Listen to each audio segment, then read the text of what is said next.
자, 시작합니다.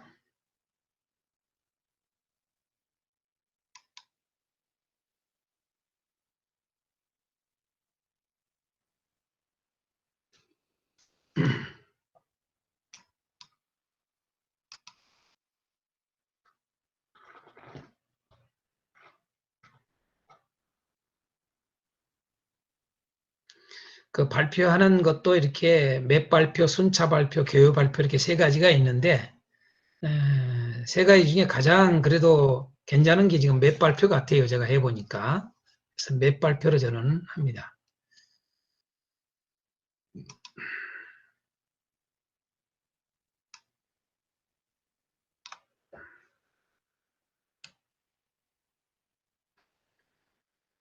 자, 먼저 사도행전을 오늘 공부하는데 먼저 지도를 한번 보고 잠깐 대화를 하고 시작을 하겠습니다. 자, 여러분 보여드린 누가인지 지금 들어오는 소리 같은데 이거 그러면 또 꺼야 되는데 어쩔 수 없습니다. 그분 못 들어옵니다. 지금 바로 시작합니다. 자, 지도를 여러분들이 잘 알지 않습니까? 지금 현재 사도행전을 한눈에 볼 수 있는 지도입니다. 그 당시에 사역들이 어떻게 일어났는가라고 하는 건데 잘 알다시피 예루살렘에서부터 시작을 하죠. 그래서 예루살렘에 시작을 해서 유대, 예루살렘 부근이죠. 유대, 여기가 예루살렘이죠, 사실은. 그 다음에 유대, 그 다음에 사마리아가 이렇게 올라가지요. 그 다음에 이제 가이사랴, 이렇게 올라갑니다. 이렇게 쭉쭉.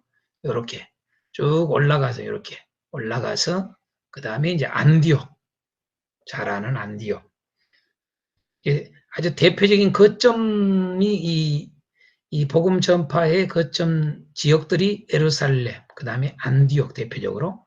그러고 이제 그 다음에 소아시아 지역으로 갔지요. 소아시아 지역으로. 그 다음에 이제 우리가 잘 알다시피 마게도냐. 여기 마게도냐입니다. 마게도냐가 어딘 줄 아시죠? 마게도냐가. 여러분, 마게도냐의 뭡니까? 지금은 이제 다 이렇게 유럽입니다만은 마게도냐가 우리가 잘 아는 알렉산더가 태어난 곳이 마게도냐 아닙니까? 그래서 그 당시에 여러분 알렉산더 대왕의 시대에 이 마게도냐는 최대의 도시입니다. 수도입니다. 수도. 그걸 아셔야 됩니다. 그래서 이 지역이 복음화가 일어나지요. 다요. 그 다음에 마지막 로마로. 이게 이제 사도행전의 전체적인 그림입니다. 여러분 잘 알다시피 1차, 2차, 3차 그게 중요한 게 아니고 어떻게 복음이 증거됐는가 그 단계가 요렇게 이렇게 돼서 예루살렘과 유대와 사마리아 땅 끝까지라고 하는 표현이 여기서 되는 겁니다. 자, 지도는 이 정도로 우리가 참고하시면 되겠습니다.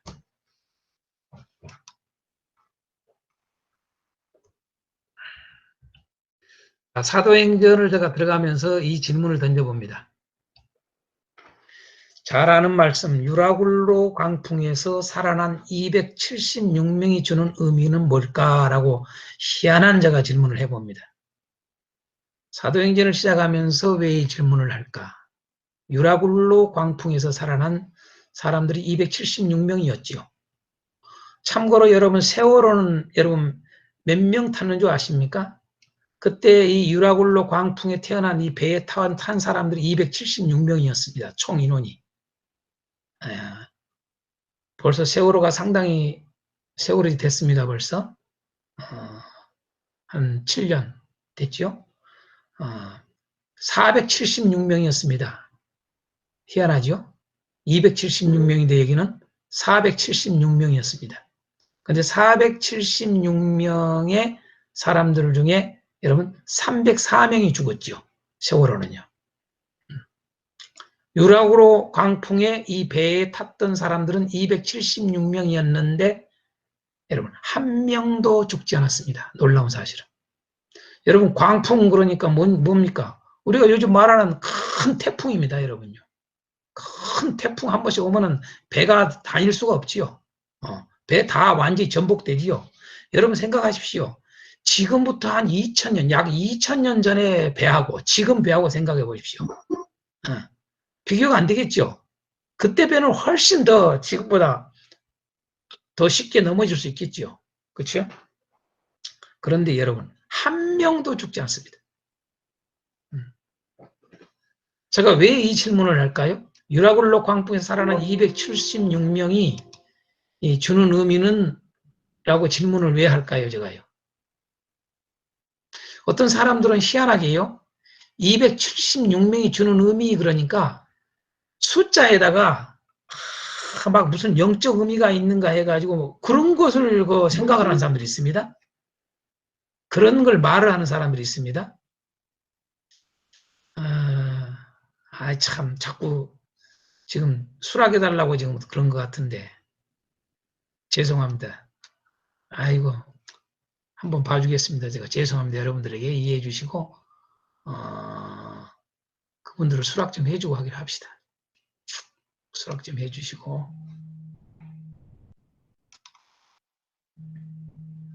안 받아준다고 지금 스마트폰이 날라옵니다. 스마트폰이 저한테.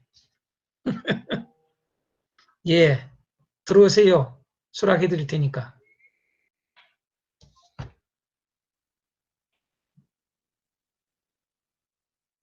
여러분 좀 이해해 주십시오.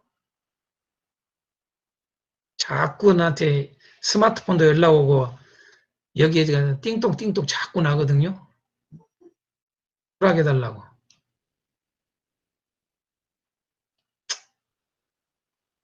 자, 죄송합니다. 그 은성 교사님 저기 다른 분한테 이따가 인사시키려고 그럽니다. 크게 용서를 좀 빌도록. 지금 강의 중간에 좀 들어오셔가지고. 자, 바로 시작하겠습니다. 다시.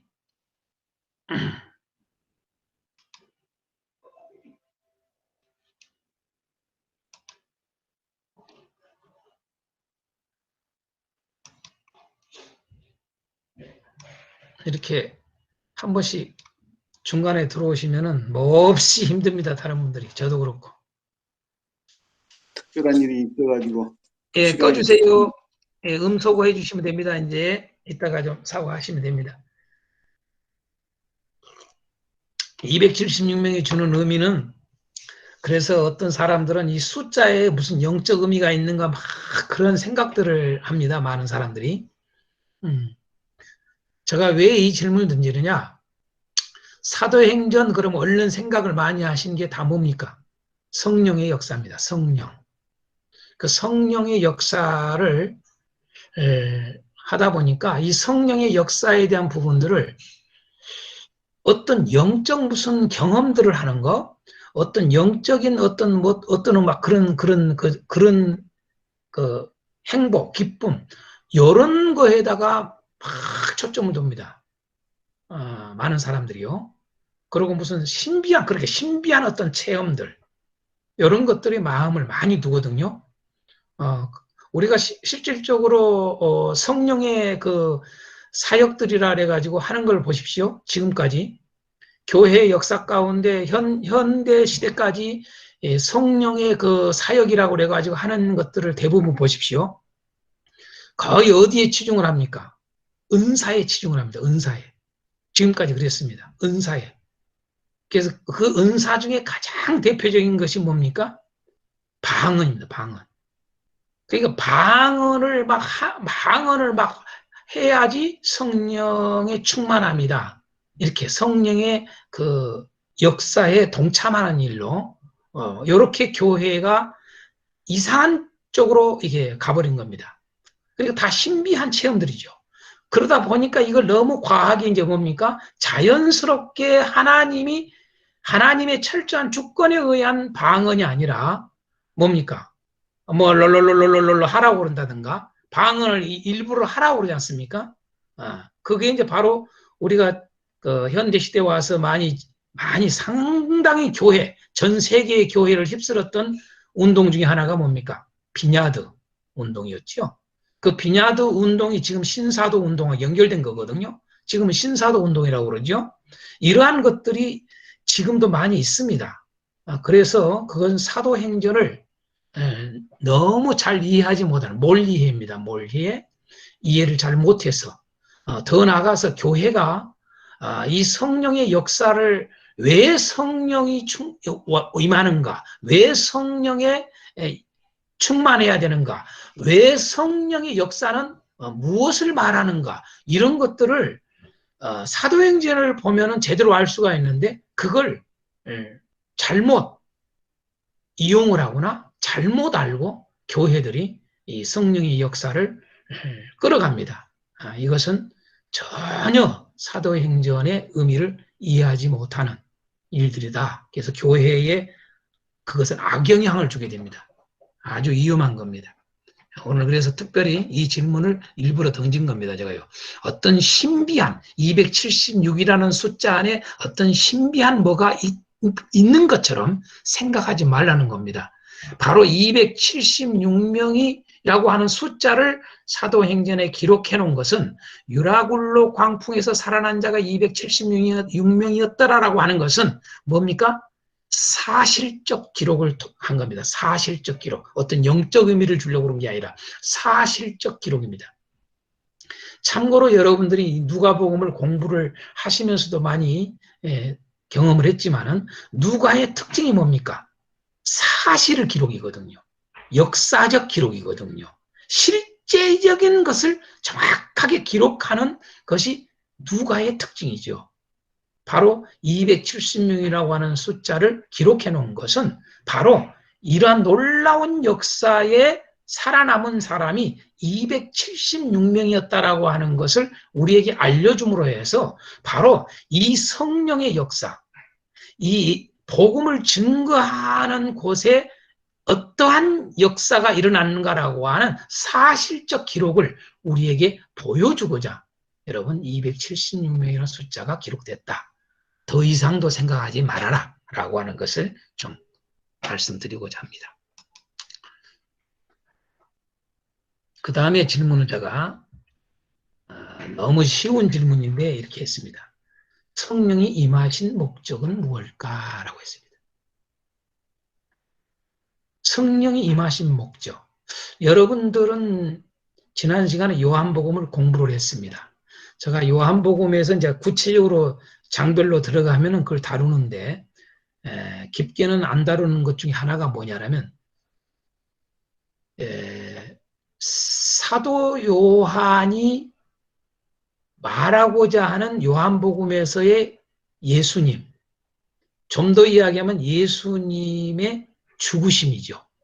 예수님은 육체로 오심에 대한 증거, 곧 이 육체를 가지고 끝까지 아버지의 뜻을 성취하지요, 이루지요.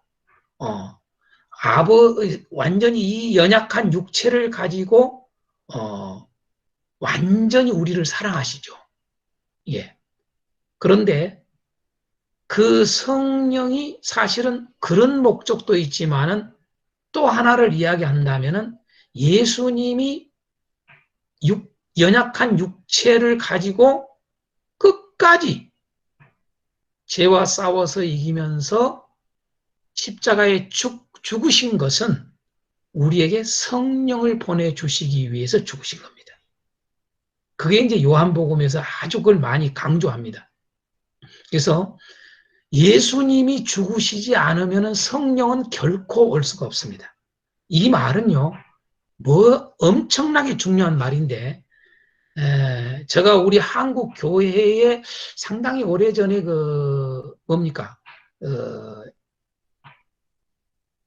이 성령 운동의 대표적인 곳이 여러분 순복음 아닙니까? 그래서 그 여의도 순복음교회 이용훈 목사님이 그 당시에 여의도 순복음교회의 담임이 아닌 상황일 때에 우리 한국 교회의 목회자들을 대상으로 심포지엄을 했어요. 그때에 아주 유명한 강사를 모셨는데 그분 중에 한 분이 누구냐 하면은 대표적으로 하버드 대학교의 하비 콕스 박사였습니다. 제가 거기에 참여를 해봤거든요. 그 당시에. 하비 콕스, 지금도 내가 생생합니다. 그때 강의를 듣는 게. 하비 콕스가 말하고자 하는 핵심이 이제 성령입니다. 성령인데 그 성령의 임하심, 성령의 역사, 이걸 하는데 모든 종교에 성령이 일하신다. 성령이 임한다. 요 주장을 해요. 하비 콕스가요. 그런데 그런 강의를 듣고 어느 누구 하나 반론을 제기를 하지 않고 그 무슨 그 강의, 무슨 뭔 세계적인 여러분요. 세계적인 종교학자거든요. 그렇다고 해서 그걸 그렇게 듣고 앉아있느냐는 참 기가 막혔습니다. 여러분요. 예수 그리스도의 죽음을 인정하지 않는 곳에는 성령은 임할 수가 없습니다. 이거 꼭 아셔야 됩니다. 예수님이 죽으심으로 예수님이 왜 죽으셨느냐? 이 땅에 왜 육체를 입고 오셔서 그 육체를 끝까지 승리하면서 죄와 싸우면서 죽으셨느냐? 우리에게 성령을 보내시기 위해서 한 겁니다. 그 말은 우리가 성령은 어디에 임하느냐? 예수 그리스도를 인정하는, 그것도 정확하게 육체로 오신 예수, 우리를 위해서 죽어주신 예수 그리스도를 인정하고 받아들이는 자들에게 성령이 임합니다. 그걸 꼭 아셔야 됩니다. 여러분, 아무데나 성령이 임한 게 아닙니다. 그러다 보니까 하비 콕스 말로 이야기하면 모든 종교의 성령이 일하는 거라는 거예요.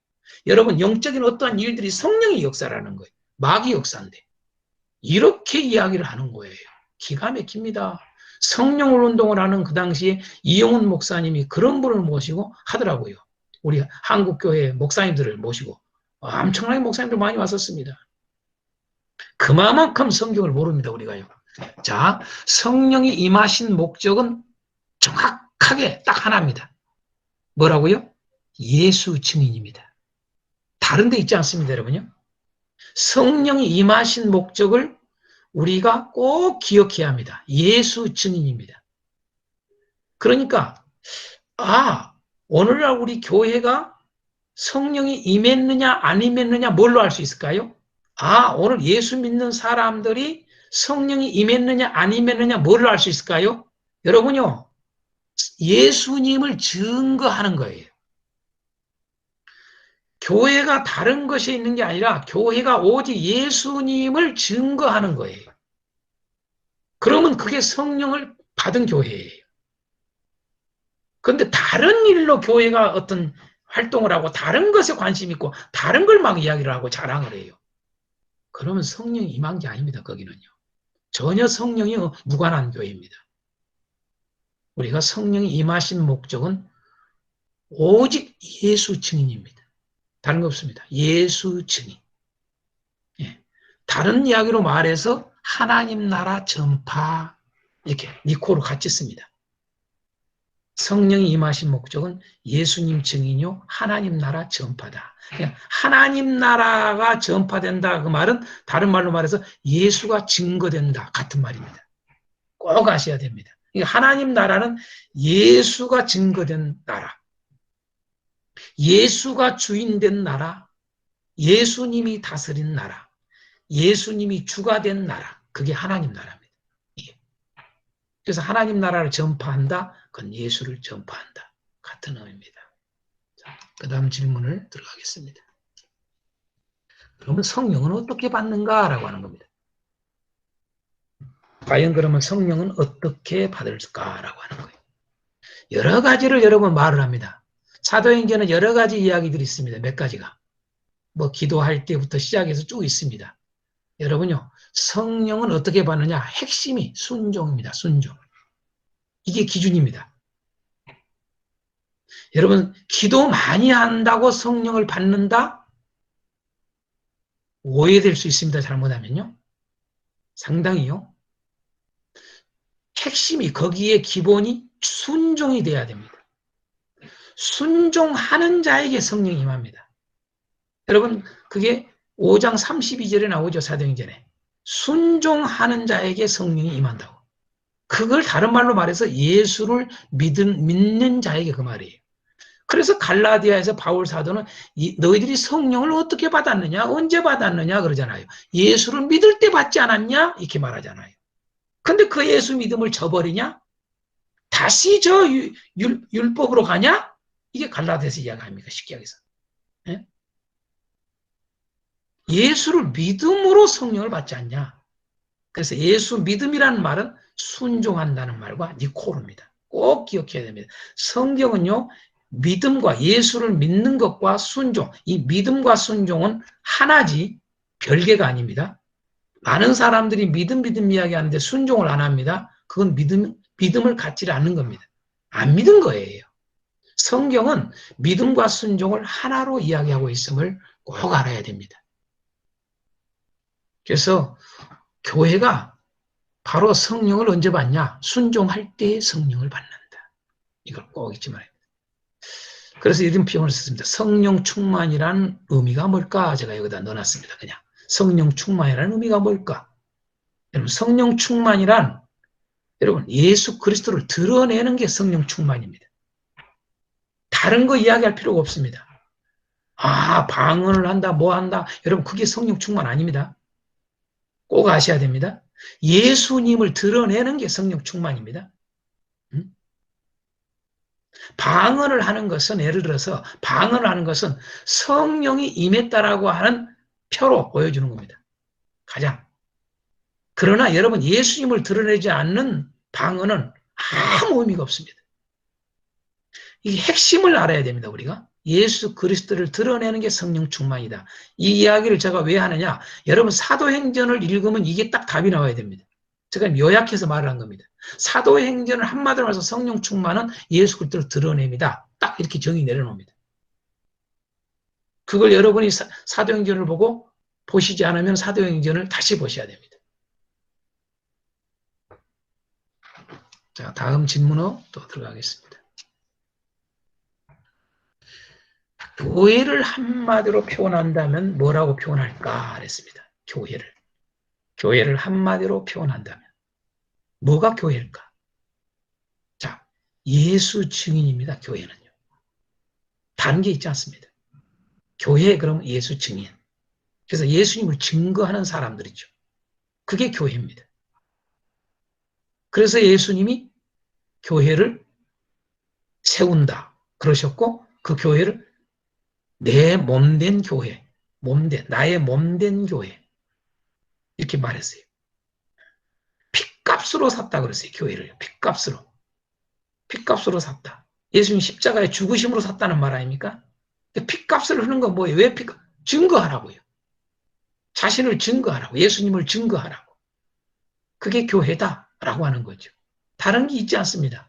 교회는 예수님을 증거하기 위해서 주께서 세우신 모임입니다. 자, 그러면 예수님을 증거한다. 예수 증인이다. 뭡니까? 우리가 그래서 전도라고 하는 거예요. 전도. 여기서 참고로 이제 제가 조금 이따가 단어를 좀 중요한 단어들을 다룰 때 하겠습니다만은 사도행전에 복음이라는 단어를 좀 씁니다. 많이는 쓰지 않습니다. 그러니까 우리가 복음이 뭐냐? 복음이 뭐냐 이거예요. 복음 전파 그러잖아요. 복음 전파. 복음을 전한다 그 말. 예수를 전한다 그 말이죠.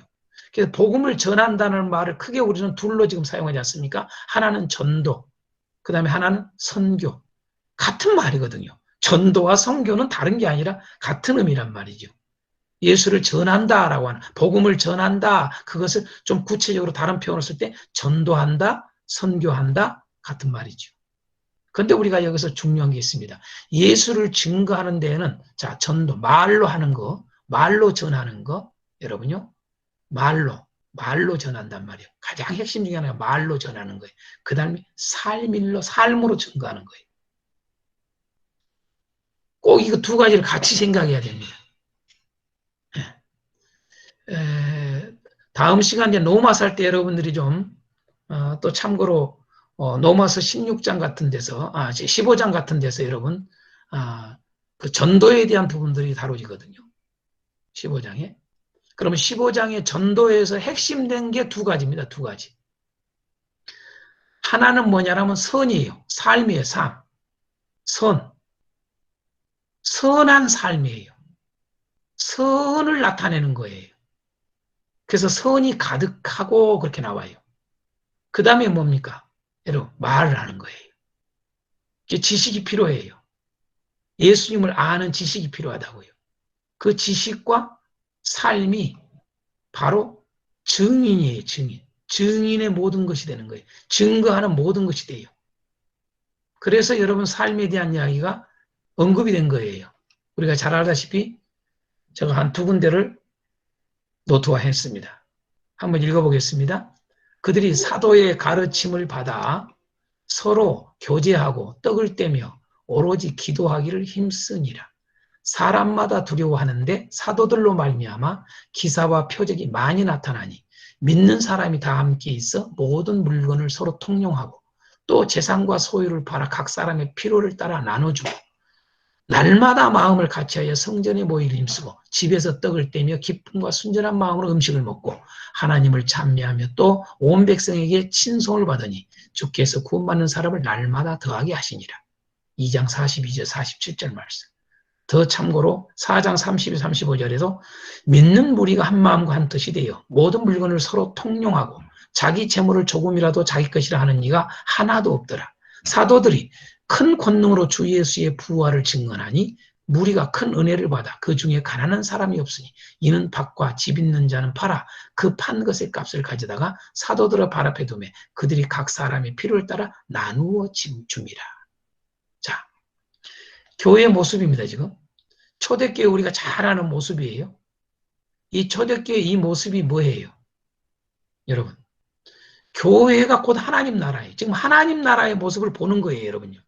이것은 느닷없이 나온 게 아닙니다. 구약에 끊임없이 구약에서 말해왔던 여러분요, 그것이 그대로 이루어진 사건입니다, 이게. 예? 구약의 여러분 하나님의 공동체가 거의 하나님 나라예요. 그러니까 이스라엘 공동체는 하나님의 나라의 한 모형입니다. 여러분. 그래서 그들에게 왜 하나님이 계명을 줬습니까? 말씀을 했습니까? 여러분. 한마디로 말해서 여기 다 들어있는 거예요, 여기요. 이게. 바로 하나님 나라입니다. 이게 하나님 나라야. 보십시오. 서로 통용했다. 모든 물건을 서로 통용했다. 재산과 소유를 다 팔아서 각 사람의 필요를 따라 나눠요. 다 동등하게 분배를 했다 그 말입니다. 여러분 왜 구약에 여러분 하나님이 기업을 분배하는 이야기가 나오지 않습니까?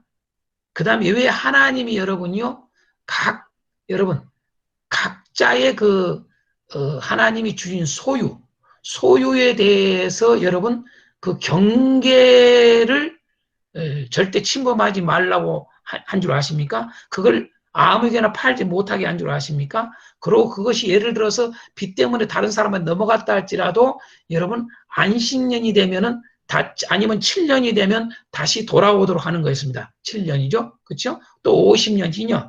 이러면 다시 되돌려 주도록 여러분 왜 한 줄 아십니까? 여러분요. 하나님의 나라의 공동체는 어떤 사람은 잘 먹고 잘 살고 어떤 사람은 찌질하게 가난하고 살고 그게 아닙니다. 우리가 여러분 매출하게 만나 사건을 통해서도 어떤 사람은 많이 먹고 있는 사람 적게 먹고 아닙니다. 공평합니다. 공평. 여러분 우리가 고린도후서에 연보에 대한 이야기가 나오지 않습니까? 8장 9장 같은데 여러분 그것도 보십시오. 왜 여러분 헌금을 하게 합니까? 헌금을 하게 하는 여러분 목적이 있습니다. 거기에 이 말씀을 합니다. 균등히 하고자 한다. 균등케 하고자 한다는 거.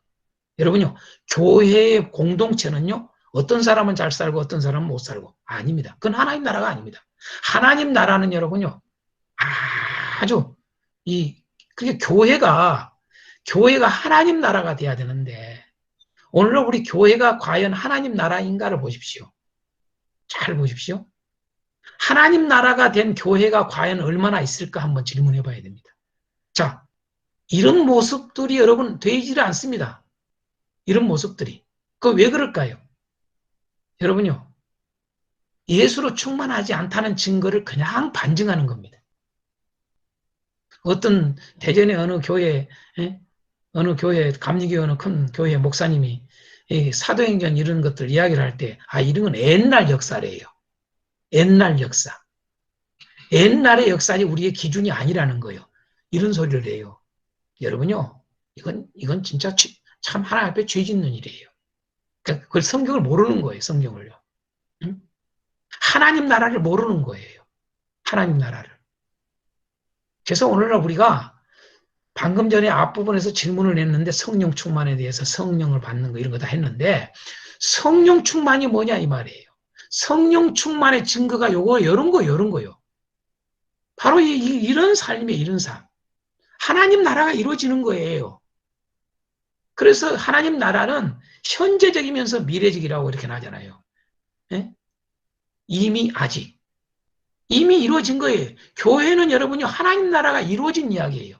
근데 오늘 우리 교회들을 보십시오. 하나님 나라가 이루어졌는가? 성령이 충만하지 않는 겁니다. 얼른 그냥 알 수 있습니다. 성령이 충만하지 않습니다. 그럼 성령이 왜 충만하지 않습니까? 오직 예수로 충만하지 않다는 말입니다. 예수로. 그래서 우리는 꼭 이런 전도와 이 삶이 하나가 돼서 예수 증인의 삶을 사는 것. 그게 교회다라고 하는 것을 좀 알 필요가 있습니다. 여러분이 자기 소유를 다 팔아서 다 나눠줬다. 그러면서 여러분 뭡니까? 여기 뒤에 보십시오. 이런 말이에요. 그 중에 가난한 사람이 없더라. 이거죠. 예? 자기 것이라 하는 이가 하나도 없더라. 가난한 사람이 하나도 없더라. 응? 이게 교회 모습이거든요. 우리 교회들이 이 사도행전을 우리가 공부를 하고 사도행전을 설교를 하고 강의를 해갈 때에 교회가 이런 역사가 다시 일어나야 됩니다. 꼭 이런 것들이 도전이 돼야 됩니다. 그 다음으로 넘어가겠습니다. 이 정도로 질문 던지고 중심 단어를 사도행전의 중심 단어가 뭐냐? 여러분 사도행전의 중심 단어는요. 예수입니다. 예수. 그래서 예수라고 하는 이름이 74에 나옵니다. 특별히 뭡니까? 예수 이름 이걸 강조를 또 해요. 예수 이름, 그 이름. 우리가 잘 알다시피 사도행전 3장에 여러분 안진뱅이가 일어나는 장면이 나오지 않습니까? 그 안진뱅이 일어난 일이 뭡니까? 어떻게 해서 일어났습니까? 사도 베드로가 능력이 많아서 그랬습니까? 정확하게 답을 달아놨죠. 그 이름을 믿음으로입니다. 한 푼 줍쇼 있단 말이에요. 지금 동냥하고 있는 거예요. 구걸하지요. 지금 현재 그에게는 필요한 게 지금 현재 돈이에요. 먹을 거예요. 그런데 뭐예요? 우리가 잘 알듯이 베드로와 요한이 기도하러 성전에 갔단 말이에요. 기도하러 성전에 가다가 그 미문에서 만나잖아요. 성전 미문에서. 여러분 문이 성전 들어가는 문이 많잖아요. 예루살렘에. 근데 그 문도 어떤 문이? 미문이에요. 아름다운 문이란 말이에요. 아름다운 문. 그러니까 가장 그 여러 문 중에서 가장 사람들에게 동냥이 쉽게 될 수 있는 곳에 앉아 있는 거예요. 항상. 이 안진뱅이가요. 예? 그 미문이에요. 거기에 오늘도 여지없이 앉아서 한 푼 줍쇼 그러는데 그것을 기도하러 들어가다가 베드로와 요한이 보게 된 이야기를 하지 않습니까? 그때 볼 때 뭐라고 그랬습니까? 내게는 은과 금은 없어. 이게 사실이란 말이에요. 베드로와 요한 여러분요. 다 버리고 떠났잖아요. 예수님을요. 예? 모든 걸 버리고 다 떠났잖아요. 그러니까 사실 없는 거예요. 은과 금이 없는 거예요. 예? 몸뚱아리만 있는 자들이에요. 지금. 그래서 은과 금은 없다. 너에게 동량 줄 돈이 없어야. 근데 없다고 그냥 지나친 게 아니라 내게 있는 게 있다는 거예요. 은과 금은 없으나 나에게 있는 게 있어. 나에게 있는 거 내가 줄게. 그게 뭐였어요? 예수 이름 아닙니까? 오늘 우리가 그리 되기를 원합니다. 우리에게 있는 건 예수 이름밖에 없다. 이게 오늘 우리 목회자들, 주의 종들이 되기를 원하고 우리 교회가, 우리 한국 교회가, 모든 교회들이 우리에게는 예수 이름밖에 없어야 이것이 된다면은, 야, 멋진 교회 될 겁니다. 예수 그 이름을 턱 던졌단 말이에요. 예? 나 예수 이름 줄게. 그러는데 뭐예요? 그 이름을 믿음으로 그 한진명이가 걸어버리잖아요. 놀라운 건 좀 강조하는 건 좀 예수 이름을 강조하는 거죠. 여러분, 끊임없이 사도행전에 가는 곳마다 핍박이 있었지 않습니까? 그 핍박에서 핵심이 뭡니까? 핵심 중에 하나가 뭐예요? 예수 이름 전하지 말라는 거예요. 예수 이름 전하지 말아라. 다른 건 몰라도 예수 이름만 전하지 말어. 응? 그거였어요. 예수 이름이 그렇게 중요합니다. 자, 그 다음에 키워드가 하나가 뭐냐면 하나님 나라입니다. 하나님 나라. 자, 하나님 나라라고 하는 저기가 7번이 나옵니다. 사도행전에. 그런데 여러분 참고로 앞부분에 이제 하나, 둘, 셋, 넷, 다섯, 여섯, 7번 나온 걸로 내가 말씀을 해놨는데 참고로 1장 3절과 28장 31절을 제가 해놓은 이유가 있습니다. 28장 31절은 여러분 잘 아시피 사도행전 마지막 절입니다. 28장 마지막 절, 끝에 있는 절입니다. 이 31절에 뭐가 나오느냐? 하나님 나라가 나오고 예수가 나옵니다. 앞부분에도 예수가 나오고 하나님 나라가 나옵니다. 그래서 사실 예수님과 하나님 나라는 별개가 아니라 하나입니다. 그래서 예수 그리스도와 하나님 나라를 전파했다 이렇게 나와요. 왜? 방금 전에 이야기했죠? 예수님과 하나님 나라는 떨어질 수 없는 관계란 말이죠. 하나님 나라는 예수 없이는 하나님 나라가 아니거든요. 그래서 예수 그리스도와 하나님 나라를 증거했다. 이렇게 말을 하는 거예요. 그것을 누가는 앞부분에서 사도행전 들어가자마자 앞부분에서 그리고 가장 끝부분에서 동일하게 강조를 해요. 이게 양괄식이라고 합니다. 그래. 양괄식은요. 앞에도 있고 뒤에도 있고 이 성경의 핵심된 주제를 말하고 있는 거예요. 단어를요.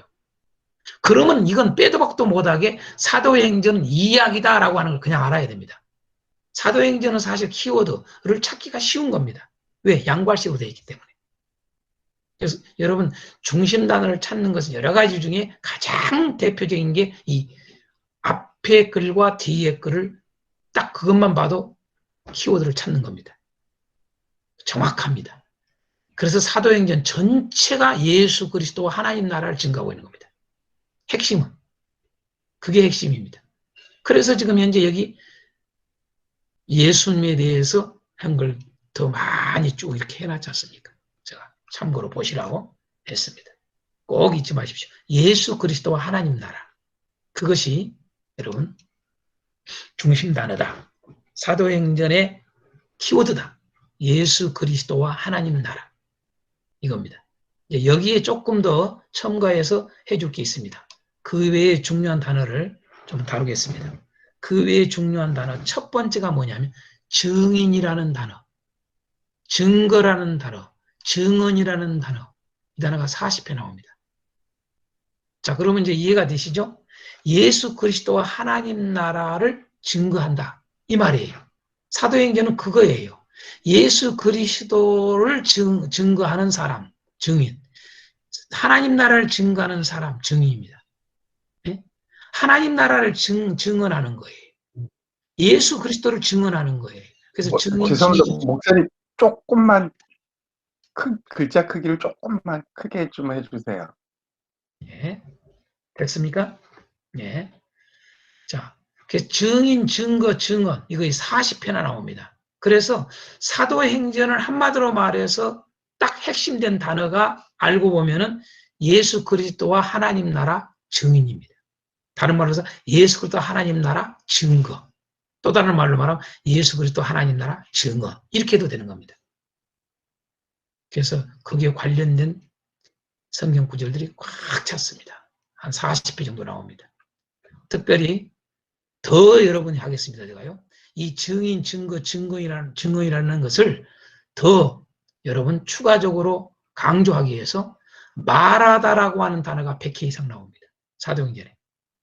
전하다라는 단어도 45 이상 나옵니다. 가르치다라고 하는 단어도 20회 이상 나옵니다. 여러분, 이러한 단어가 다 이게 관련어입니다. 증거의 관련어, 증인의 관련을 한 말이에요. 예?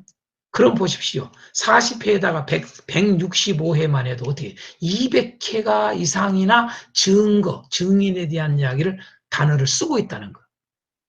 여기에다가 위에 표적과 기사 등등 다 포함하면 더 많아지죠. 이게 다 이 표적과 기사도 증거거든요. 그렇죠? 예수 그리스도를 증거하는 거죠. 하나님 나라를 증거하는 거라고 말이죠. 네. 그래서 이게 아주 중요한 단어입니다. 사도행전에서. 이러한 그 중요한 단어들을 여러분들이 알아야 되거든요. 무조건 단어들을 다 해가지고 여러분요, 안 돼요. 중요한 단어를 확실하게 알아야 돼요. 그래야 정확하게 알아요. 자, 사도행전은 바로 그거다는 걸 아십시오. 거기에 이제 그 외에도 중요한 단어가 말씀이라는 단어가 60회 정도 나옵니다. 마찬가지죠. 말씀을 전했다는 말, 이것은 예수를 증거하는 관련어죠. 서로. 하나님 나라 증거하는 거지요. 특별히 여러분 여기에서 중요한 게 있습니다. 말씀을 증거하는 게 사도행전은 여러분 우리가 흔히 뭐라고 하는 거 성령행전 그러잖아요. 자, 사도행전 안 그럽니까? 사도행전이 뭐냐? 성령행전이에요. 성령행전, 그걸 또 다른 말로 말하면 말씀행전입니다. 그렇죠? 자, 이걸 우리가 흔히 쓰잖아요. 자, 성령 충만 이코로 말씀 충만이에요. 다른 충만이 아니라 성령이 충만하면 말씀이 충만해져요. 그 말씀 충만이 뭐냐? 예수로 충만해져요. 하나님 나라로 충만해져요. 그게 성령 충만이에요. 자, 그래서 다 연관된 겁니다. 서로 떨어질 수 없는 관계에 있는 단어들입니다. 다. 자, 성령이 50회 말합니다. 성령을. 자, 부활도 아주 강조합니다. 사도행전이. 특별히. 부활을 무진장에 강조. 27번 이상을 나옵니다. 그래서 복음을 전했다는 말도 하지만 부활을 전했다는 말을 무진히 강조합니다. 부활을. 조금 전에 여러분 우리가 사도행전 2장에 있는 말씀과 4장에 있는 말씀을 서로 나누고 통용하고 모든 재산을 팔아서 자기 것을 하지 않고 다 나눠서 공평하게 해서 가난한 자가 없는 공동체가 됐다라고 하는 하나님 나라의 아름다운 모습을 보여주는 이 세상 어디에도 없는 어느 이 세상 나라에서는 볼 수 없는 것. 여러분, 왜? 우리가 잘 아는 죄의 출발이 어디서 시작됩니까? 욕심에서 출발됩니다. 그래서 성령 충만은 욕심이 없어지는 겁니다. 욕심이 있는 자에게는 성령에 절대로 충만하지 않습니다. 성령 임하지 않습니다. 지금도 여러분이 목사님들 중에 욕심이 많은 사람이 있습니다. 성도들 중에 욕심이 가득 찬 사람 많습니다. 그 사람들 성령 달라고 날마다 해보십시오. 성령 임한 거. 안 임합니다. 충만하지 않습니다. 있을 수가 없습니다. 자, 다시 말해서 부활신앙을 갖지가 않는 겁니다. 부활신앙을 갖는다는 것은 여러분요, 이 세상의 삶에 대해서 초월이 돼, 초월이요. 욕심을 갖지 않습니다. 이 땅의 것을 욕심을 갖지 않습니다. 그게 부활신앙입니다. 나중에 내가 다시 살아날 거야. 이것만 부활신앙이 아니고, 여러분, 부활신앙은 지금 현재 실질적으로 우리에게 나타납니다. 뭡니까? 여러분요, 이 어떤 우리의 정욕적인 거, 욕심, 이런 것들을 여러분 추구하지 않습니다. 부활신앙이. 그리고 부활신앙은 내 목숨이, 내 재산뿐만 아니라 내 목숨이, 내 육체가 죽임당해도 괜찮습니다. 그래서 여러분 담대한 겁니다, 여러분. 부활신앙은. 그래서 성령이 충만하고 부활신앙과 성령 충만은 연결되어 있습니다. 부활신앙을 갖지를 않으면 성령 충만할 수가 없습니다. 이런 것들을 우리가 좀 알아야 됩니다. 그래서 사도행전은 부활이라는 단어를 무진장히 강조하고 있는 겁니다. 성경 구절은 찾아보지 않겠습니다. 여러분들이 다 찾아보시고 교회에서 여러분 가르쳐 볼 때는 이렇게 찾아보십시오. 찾아보시고 서로 읽고 한번 찾아보겠습니다. 이렇게 하시고 찾아보겠습니다. 자, 1장 22절 찾아보겠습니다. 2장 22절 찾아보겠습니다. 읽어보겠습니다. 이렇게 하셔야 돼요. 저는 요약을 하니까 지금 여러분들에게 지금 안 합니다만은 꼭 그렇게 하시길 바랍니다. 자, 믿음이라는 단어도 55회 이상이나 나옵니다. 그래서 다 연결됩니다. 성령이 언제 임하냐? 여러분, 믿을 때 이미 앞에 전에 했으니까요. 여러분, 증거를, 하나님 나라를 증거하는 걸 믿어야 됩니다. 예수님을 증거하는 것을 믿어야 되는 거죠. 그죠? 그래야 하나님 나라지요. 그게. 자, 그 다음에 중요한 단어가 핍박이라는 단어입니다. 핍박이라는 단어. 핍박. 또는 결박. 이게 24번이나 나옵니다. 많이 나오죠. 많은 박해를 받는 거지요. 자, 오늘따라 이게 자꾸 뜨네요. 자, 그 다음에 교회라는 단어도 20번이나 나옵니다. 교회라는 단어도.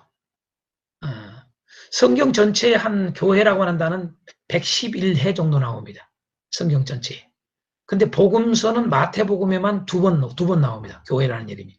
이 교회 단어를 씁니다. 그리고 이제 우리가 알다시피 교회는 서신서들이 대부분 쓰고 있죠. 자, 그런데 사도행전이 20회나 나옵니다. 교회가 어떻게 세워졌는지를 우리에게 보여주고자 하는 거라 그 말이에요. 사도행전이 왜 교회가 이렇게 자주 나오느냐? 교회가 어떻게 세워지는가라고 하는 겁니다. 그러니까 성령의 임하심은 예수를 증거하게 되는데 그 예수를 증거함으로 해서 교회가 자연스럽게 형성이 되는 것. 그래서 전 세계적으로 교회가 세워져 가는 거예요. 그럼 교회가 세워진다는 말이 뭐예요? 아까 중심 단어에 말했다시피 하나님 나라가 이루어져 가는 거예요. 그래서 우리가 흔히 하나님 나라 구현이라는 말을 쓰죠. 하나님 나라가 이 땅에 임하게 하옵소서라는 말을 쓰잖아요. 바로 그게 교회입니다. 교회 하나님 나라가 다른 게 아니라 교회가 하나님 나라라는 거 꼭 잊지 마세요.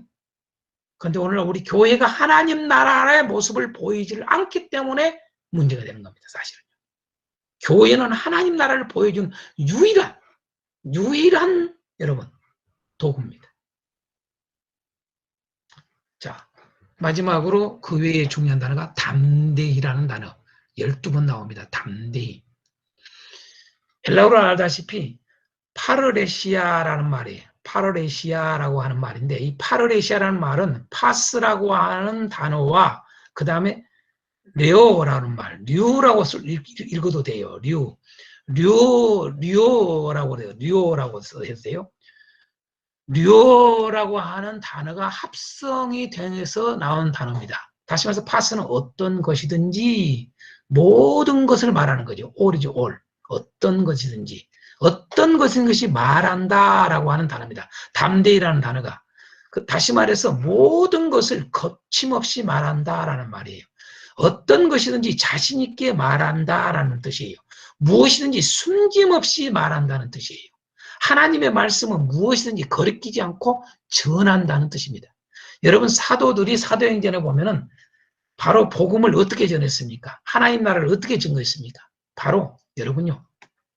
무엇이든지 거리끼지 않고 하나님 나라에 대한 것에 대해서는 거리끼지 않고 숨김없이 다 전했습니다. 이게 담대히라는 말입니다. 여러분 여쭤볼게요. 여러분은 설교에 대해서 제가 이제 설교라고 하는 부분을 조금 이야기를 하겠습니다. 설교에 대해서 여러분들은 어떻게 하신가 모르겠습니다. 담대히 전하고 계신가 모르겠습니다. 이 담대히라고 하는 말을 속에는 뭐가 들어있느냐? 주께서 말씀하신 곧 성경의 가르침을 하나도 빠지지 않고 거리끼지 않고 거침없이 숨김없이 다 전하고 있느냐라고 하는 거예요. 여러분 교회 안에서도 장로 눈치 봐서 어떤 성도들 눈치를 봐서 어떤 것은 돌려서 말을 합니다. 그리고 어떤 것은 아예 말을 하지 않습니다. 성경을 창세부터 계시록까지 어떤 것은 안 가르칩니다. 어떤 것에만 계속 집중해서 가르칩니다. 한쪽에 치우치는 경우들이 많습니다. 가감을 하거나 치우침은 악입니다. 가감하면 안 됩니다. 하나님 말씀은요. 그 다음에 치우쳐서도 안 됩니다. 어느 한쪽만 강조해서 하다 가르치면 안 됩니다. 그것은 여기에 다 걸립니다. 이게요. 그러면 하나님 나라가 이루어지지 않습니다. 여러분 교회를 향해서도 설교를 그렇게 한다면 여러분 교회가 아닌 이 핍박자들, 대적자들 밖에서 계속 끊임없이 여러분 복음을 전하지 못하게 교회가 형성이 못하게 얼마나 여러분 사도행전 여러분 핍박합니까? 네? 목숨을 거는 일 아닙니까? 우리가 잘 알 수 있는 여러분 순교자들 나왔지 않습니까? 사도 중에 야고보가 죽고 집사 중에 여러분 대표적인 7 집사 중에 스데반이 죽고 여러분 그렇지 않았습니까? 여러분 바울 사도가 죽을 뻔히 수없이 했지 않습니까? 그런데도 불구하고 왜 여러분 그렇게 죽을 뻔합니까? 거침없이 담대히 전하지 않았으면 여러분요 죽을 일이 없습니다. 제가 언젠가 오프라인으로 공부할 때 제가 이런 말씀했습니다. 예수님이 왜 십자가에 죽으신 줄 아냐고 내가 말씀드렸을 때가 있었습니다. 여러분 예수님이 왜 죽으셨습니까? 여러분 요한복음에 보면은요 정확하게 나옵니다. 세상을 악하다고 말했기 때문에 여러분 죽은 겁니다. 잘 아셔야 돼요. 여러분 악한 자를 악하다고 말을 하는 거예요. 악하다고 말을 했기 때문에 여러분 죽으신 거예요. 좋은 말만 했으면 여러분 돌아가실 일이 없어요. 예수님은요. 뿐만 아니라 사도들이 여러분요 좋은 말만 했으면 여러분요 눈치 보고 무엇 보고 여러분요 협박하고 핍박하고 결박하고 그럴 때 여러분요 전하지 못하게 하잖아요. 그러나 담대하게 전했다고 그러잖아요. 거침없이 전했다고 그러잖아요. 담대히라는 말씀을 여러분 찾아서 한번 쭉 찾아보세요. 읽어보세요. 성도들하고. 너무 중요합니다. 자, 이 정도 하고 10분 쉬었다가 하겠습니다.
자, 들어오셨는가 모르겠습니다.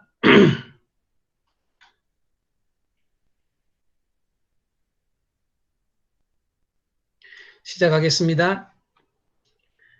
자, 사도행전은 대상과 기록 목적이 뭘까? 뭐 잘 아시지만은 자, 대상은 먼저 데오빌로 각하에게 쓴 거죠. 우리가 사실 사도행전을 뭐 역사서 쪽으로 분류를 합니다만은 사실 이것도 서신이나 다름없는 거죠. 데오빌로에게 쓴 거기 때문에. 자, 대상은 데오빌로고 첫째는 더 나가서 오늘의 교회라고 하는 사실도 잊지 말아야 됩니다. 교회를 향해서 썼다. 기록 목적은 첫 번째로 가장 먼저 데오빌로의 신앙을 복음 안에서 경고히 하고자 한 겁니다. 그게 사도행전을 기록한 첫 번째 목적입니다. 이미 아시다시피 누가복음을 통해서 데오빌로 각하에게 바로 복음에 대해서 정확하게 알려주고자 누가복음을 썼지요. 다시 말해서 복음에 대해서라는 말을 우리가 누가복음 공부했다시피 키워드가 뭐라고 했습니까? 하나님 나라. 하나님 나라가 무엇인가? 하나님 나라를 정확하게, 하나님 나라는 어떤 것이며 하나님 나라는 어떤 사람이 들어가는가? 라고 하는 것을 누가복음은 기록하고 있다 그랬지요. 그것으로 하여금 데오빌로에게 예수님을 알긴 알았지만은 더 정확하게, 분명하게, 확실하게 알도록 하기 위해서 누가복음을 쓴 거라 그랬죠. 그러므로 우리는 누가복음을 통해서 우리 오늘날 교회들이 복음에 대해서 다시 한번 정립을 해야 돼요. 아, 복음이 뭔가, 무엇이 복음인가 하는 것을 그냥 단순히 예수, 이것은 너무 모르는 거예요, 복음을요. 네? 맞는 답이지만은 정확하게 모르는 거예요. 그러니까 오늘날 우리가 복음 이야기하면서 복음하고 너무 멀리 떨어져 있는 사람들이 많거든요. 오늘날 우리 교회가 복음하고 너무 거리가 먼 게 많아요. 그래서 어떤 그 세계적인 유명한 목사님들은 그 복음에 대해서 엄청나게 강조를 하지 않습니까? 그래서 우리는 누가복음을 통해서 누가복음만이 아니라 복음서를 통해서 다시 한번 복음이 뭔가를 잘 성도들에게 가르쳐야 돼요. 목사님들 자체가 복음에 대해서 인식이 약해요. 우리가 지난 시간에 요한복음을 통해서 했지만은 복음의 진수를 배웠지 않습니까? 예? 그렇게 복음서를 겉만 보면 쉬운 것 같지만은 복음의 핵심, 복음의 진수가 탁탁 들어있다고 제가 이야기했지 않습니까? 응? 그래서 마태는 하나님의 의가 키워드라고, 응? 이렇게 이게 복음의 핵심이란 말이죠. 이런 것처럼 이제 이 누가가 사도행전을 기록한 것은 데오빌로 각하의 그 복음에 대해서 분명히 알았는데 이제는 복음의 강화를 하기 위해서, 경고히 하기 위해서, 복음 안에서 흔들리지 않도록 하기 위해서 복음이 어떻게 역사적으로 되었는가를 자세하게 기록을 한 거죠. 그래서 복음 강화입니다. 복음 강화. 데오빌로 개인의 신앙에 복음을 강화시키기 위해서 한 거죠. 더 나아가서 두 번째 기록 목적은 오늘의 교회로 하여금, 오늘의 우리 사역자들로 하여금 올바른 교회 운동이 일어나도록, 계속 이어지도록, 그걸 다른 말로 해서 교회 운동, 또 다른 말로 복음 운동, 이렇게 그러는 거예요. 하나님 나라 운동, 그러는 거예요. 여러분, 오늘의 우리 교회는 조금 전에도 이미 했습니다만은 우리는 하나님 나라 운동을 하는 자들입니다. 이 세상에 대한민국에서 하나님의 나라를 전하는 거예요. 새마을 운동을 하는 게 아니라 어떤 기독교인들은 여러분요, 새마을 운동에는 열정이 대단해요, 여러분요. 해외 나라, 여러 나라에 가서, 못 산 나라에 가서 새마을 운동에 열심히 해요, 여러분요. 여러분, 새마을 운동이 중요한 게 아니라 하나님 나라 운동을 해야 돼요. 여러분, 세계 모든 선교지에 가 있는 것도 복음 운동, 곧 하나님 나라 운동을 하는 겁니다. 그래서 교회를 세워가는 운동, 교회 운동입니다, 이게. 예, 같은 말이에요. 교회 운동, 복음 운동, 하나님 나라 운동. 그래서 우리는 하나님 나라 운동을, 이 무브먼트를 일으켜야 돼요, 이게 여러분요. 하나님 나라의 무브먼트가 막 일어나야 돼요. 여러분이 있는 지역이 하나님 나라 무브먼트가 일어나야 돼요. 여러분이 사는 곳, 여러분 교회가 있는 곳에 그 주위가 하나님 나라 무브먼트가 일어나도록 해야 돼요. 그게 사도행전이 보여주는 이야기예요. 단순히 선교한다, 이렇게 생각한단 말이에요. 그것만 생각하지 말라 이거죠. 크게, 이렇게 넓게 생각하시라고요. 그게 사도행전이 기록된 목적입니다.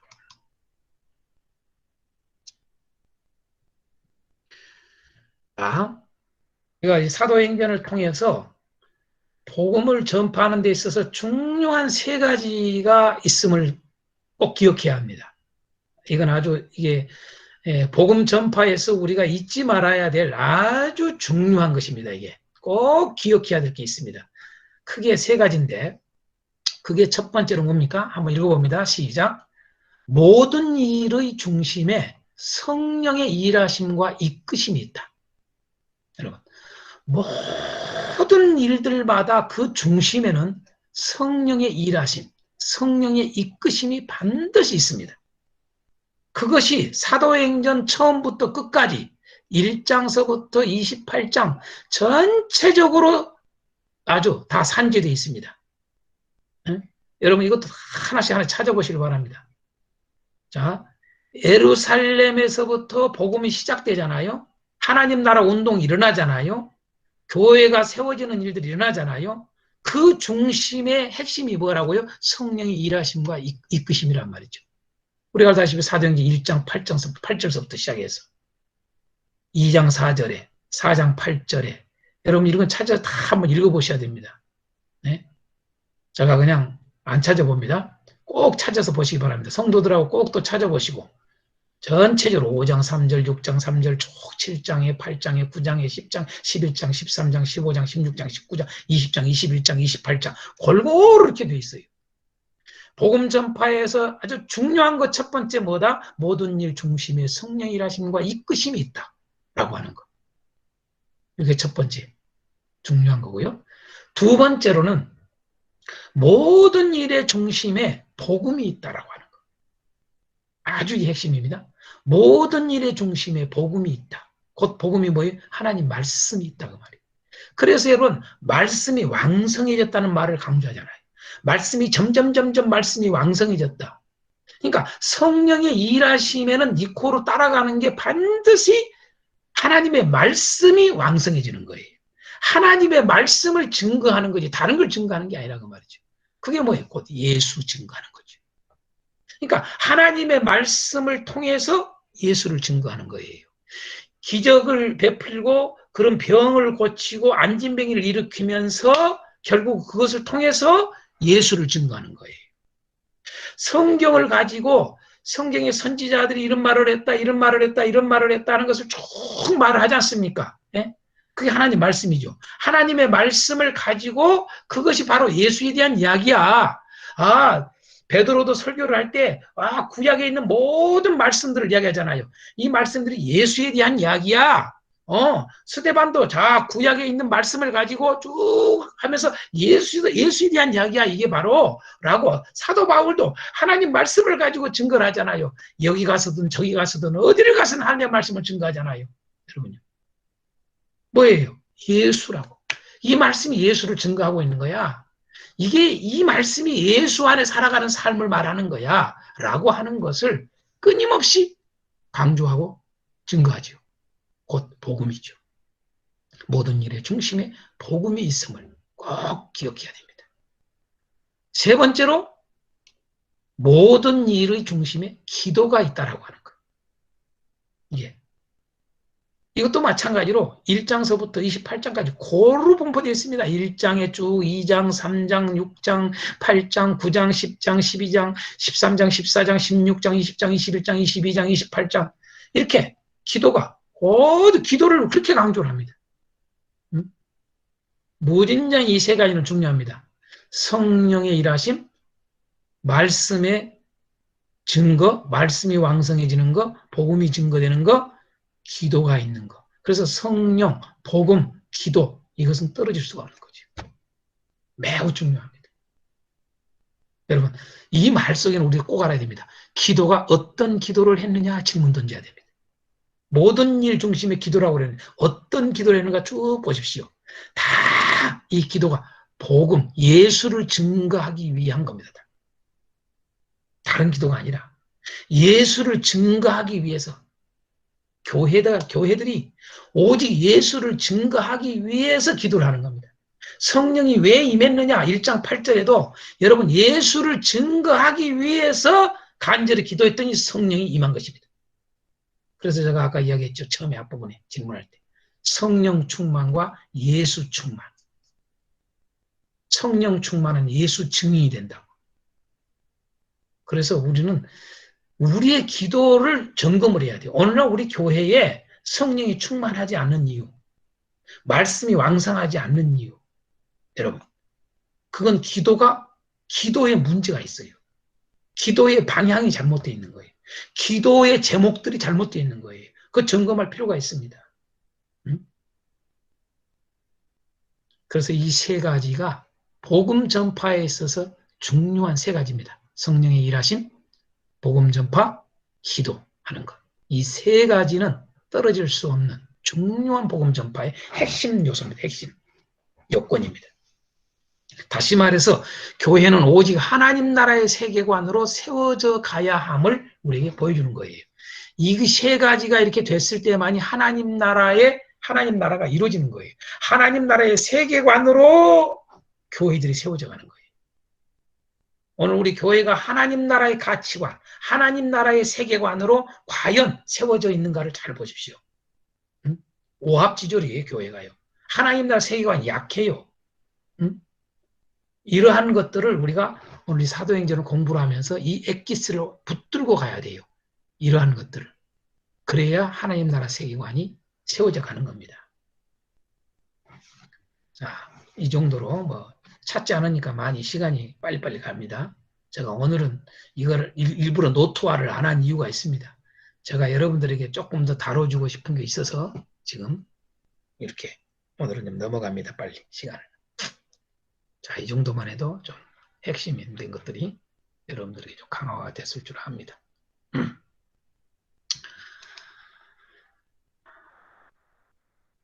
자, 주제를 보겠습니다. 주제. 사도행전의 주제. 사도행전의 주제는 뭐라고 해야 되느냐? 여러분, 성령이 임하시면 예수 증인이 되리라. 여러분, 그대로 성령이 임하시면 예수 증인이 되리라. 그래서 사실 사도행전의 요절 말씀은 잘 아시다시피 1장 8절이에요. 그게 사도행전 전체를 대변하고 있는 거예요. 그렇죠? 그건 아시겠죠? 성령이 임하시면 예수 증인이 되리라. 이겁니다. 성령이 임하시면 다른 게 되는 게 아니에요. 성령이 임하시면 반드시 예수 증인이 되는 거예요.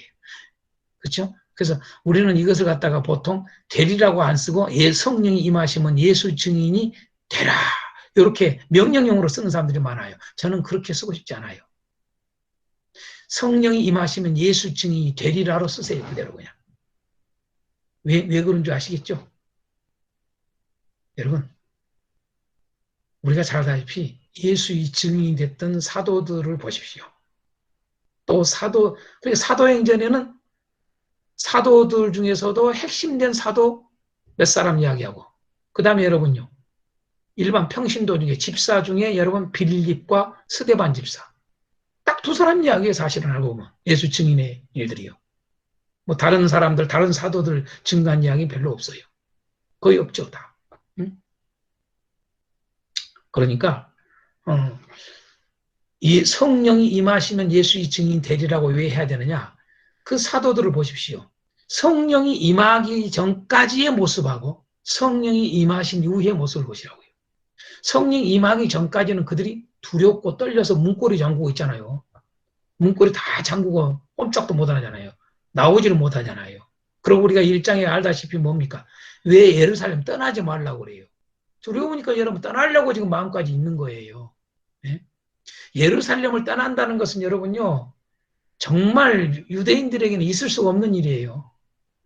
더군다나 하나님의 약속을 바라보고 기다리는 사람들에게는요, 예루살렘 떠난다는 건 있을 수가 없는 사실이에요. 예? 지금도 보세요. 현재 지금 이스라엘 사람들 보세요.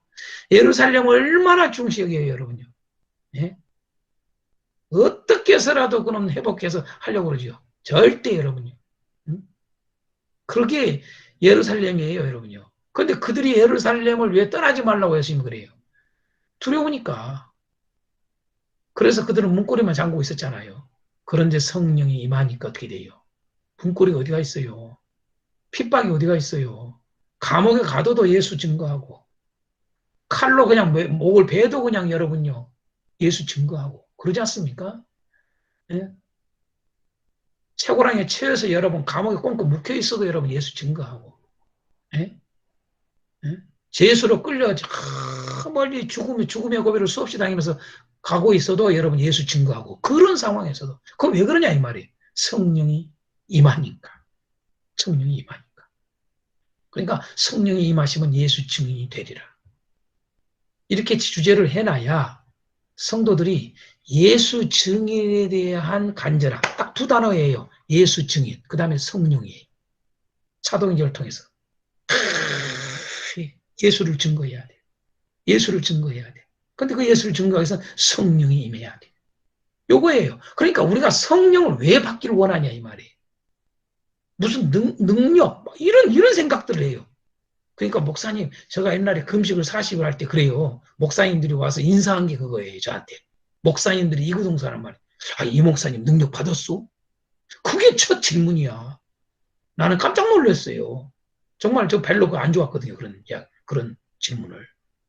여러분, 능력을 받는 게 중요한 게 아니라 예수 증인이 되고자 하는 게 중요하다는 그 말이죠. 예. 그러니까 목적이 다르단 말이에요. 그러면 성령이 임하게 돼 있어요. 반드시. 예수 증인이 되고자 하면 성령이 임했다. 성령이 임하면 예수 증인이 되게 돼 있다. 교회는 되게 돼 있어요. 되게 돼 있어요. 예수 증인, 여러분 성령이 임하면 되게 돼 있어요. 되라 안 해도 돼. 되라 안 해도 돼. 예수 증인이 되리라. 이 주제를 가지고 교회 설교하고 강의하란 말이에요. 사도행전 가지고. 그렇게 하든가 또 다른 주제로 단다면 하나님 나라가 땅끝까지 전파되다. 뭐 이렇게도 할 수 있어요. 하나님 나라 땅끝까지 전파되다. 사도행전의 주제예요. 하나님 나라가 땅끝까지 전파되다. 하나님 나라. 여러분 예수 증인이 하나님 나라 연결된다고 내가 했잖아요. 하나님 나라가 땅끝까지 전파되다. 예수님이 땅끝까지 전파되다. 그래도 돼요.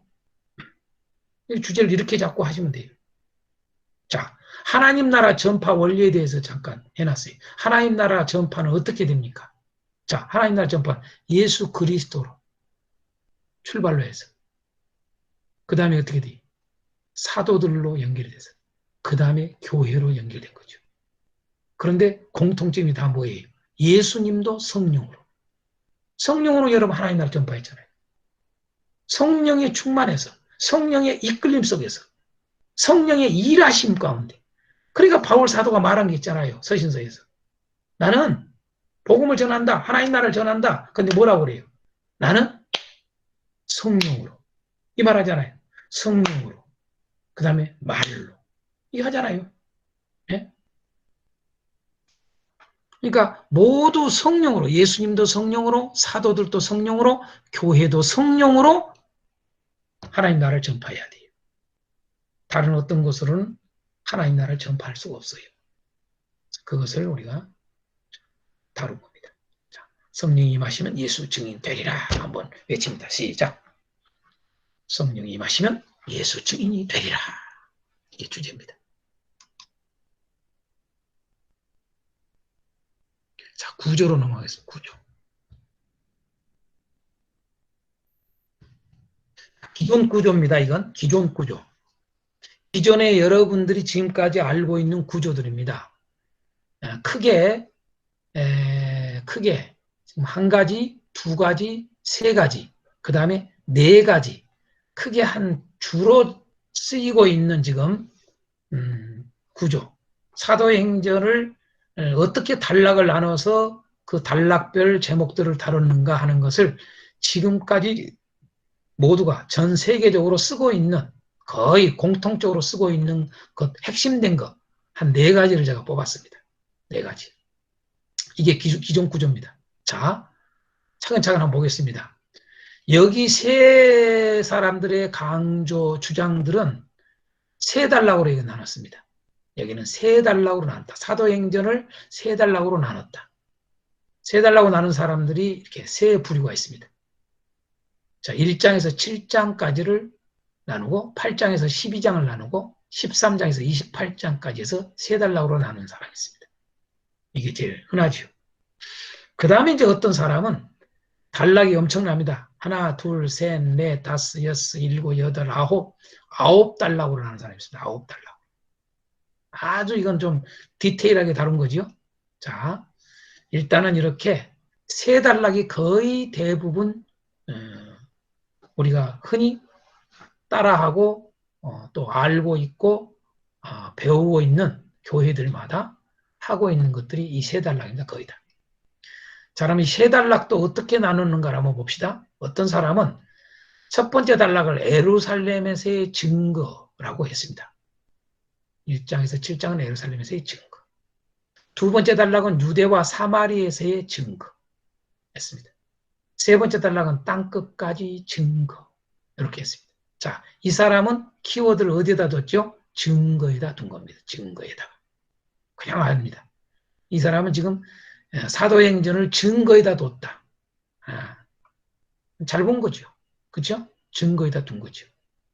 자, 이왕이면 그 증거도 이제 정확하게 아까 이야기했죠. 예수 증거. 이렇게 하면 훨씬 다르다 이거죠. 뭘 그냥 예루살렘의 증거, 예루살렘에서 사마리아에서 증거, 이것보다 유대와 사마리아에서의 예수 증거, 땅끝까지 예수 증거, 이러든가 예루살렘에서의 하나님 나라 증거, 예? 정확하게 이렇게 해줘야죠. 여기다가 하나님 나라나 예수를 넣어줘야죠. 그러면은 아주 구조 참 좋은 구조죠. 제대로 좀 본 거죠. 그렇죠?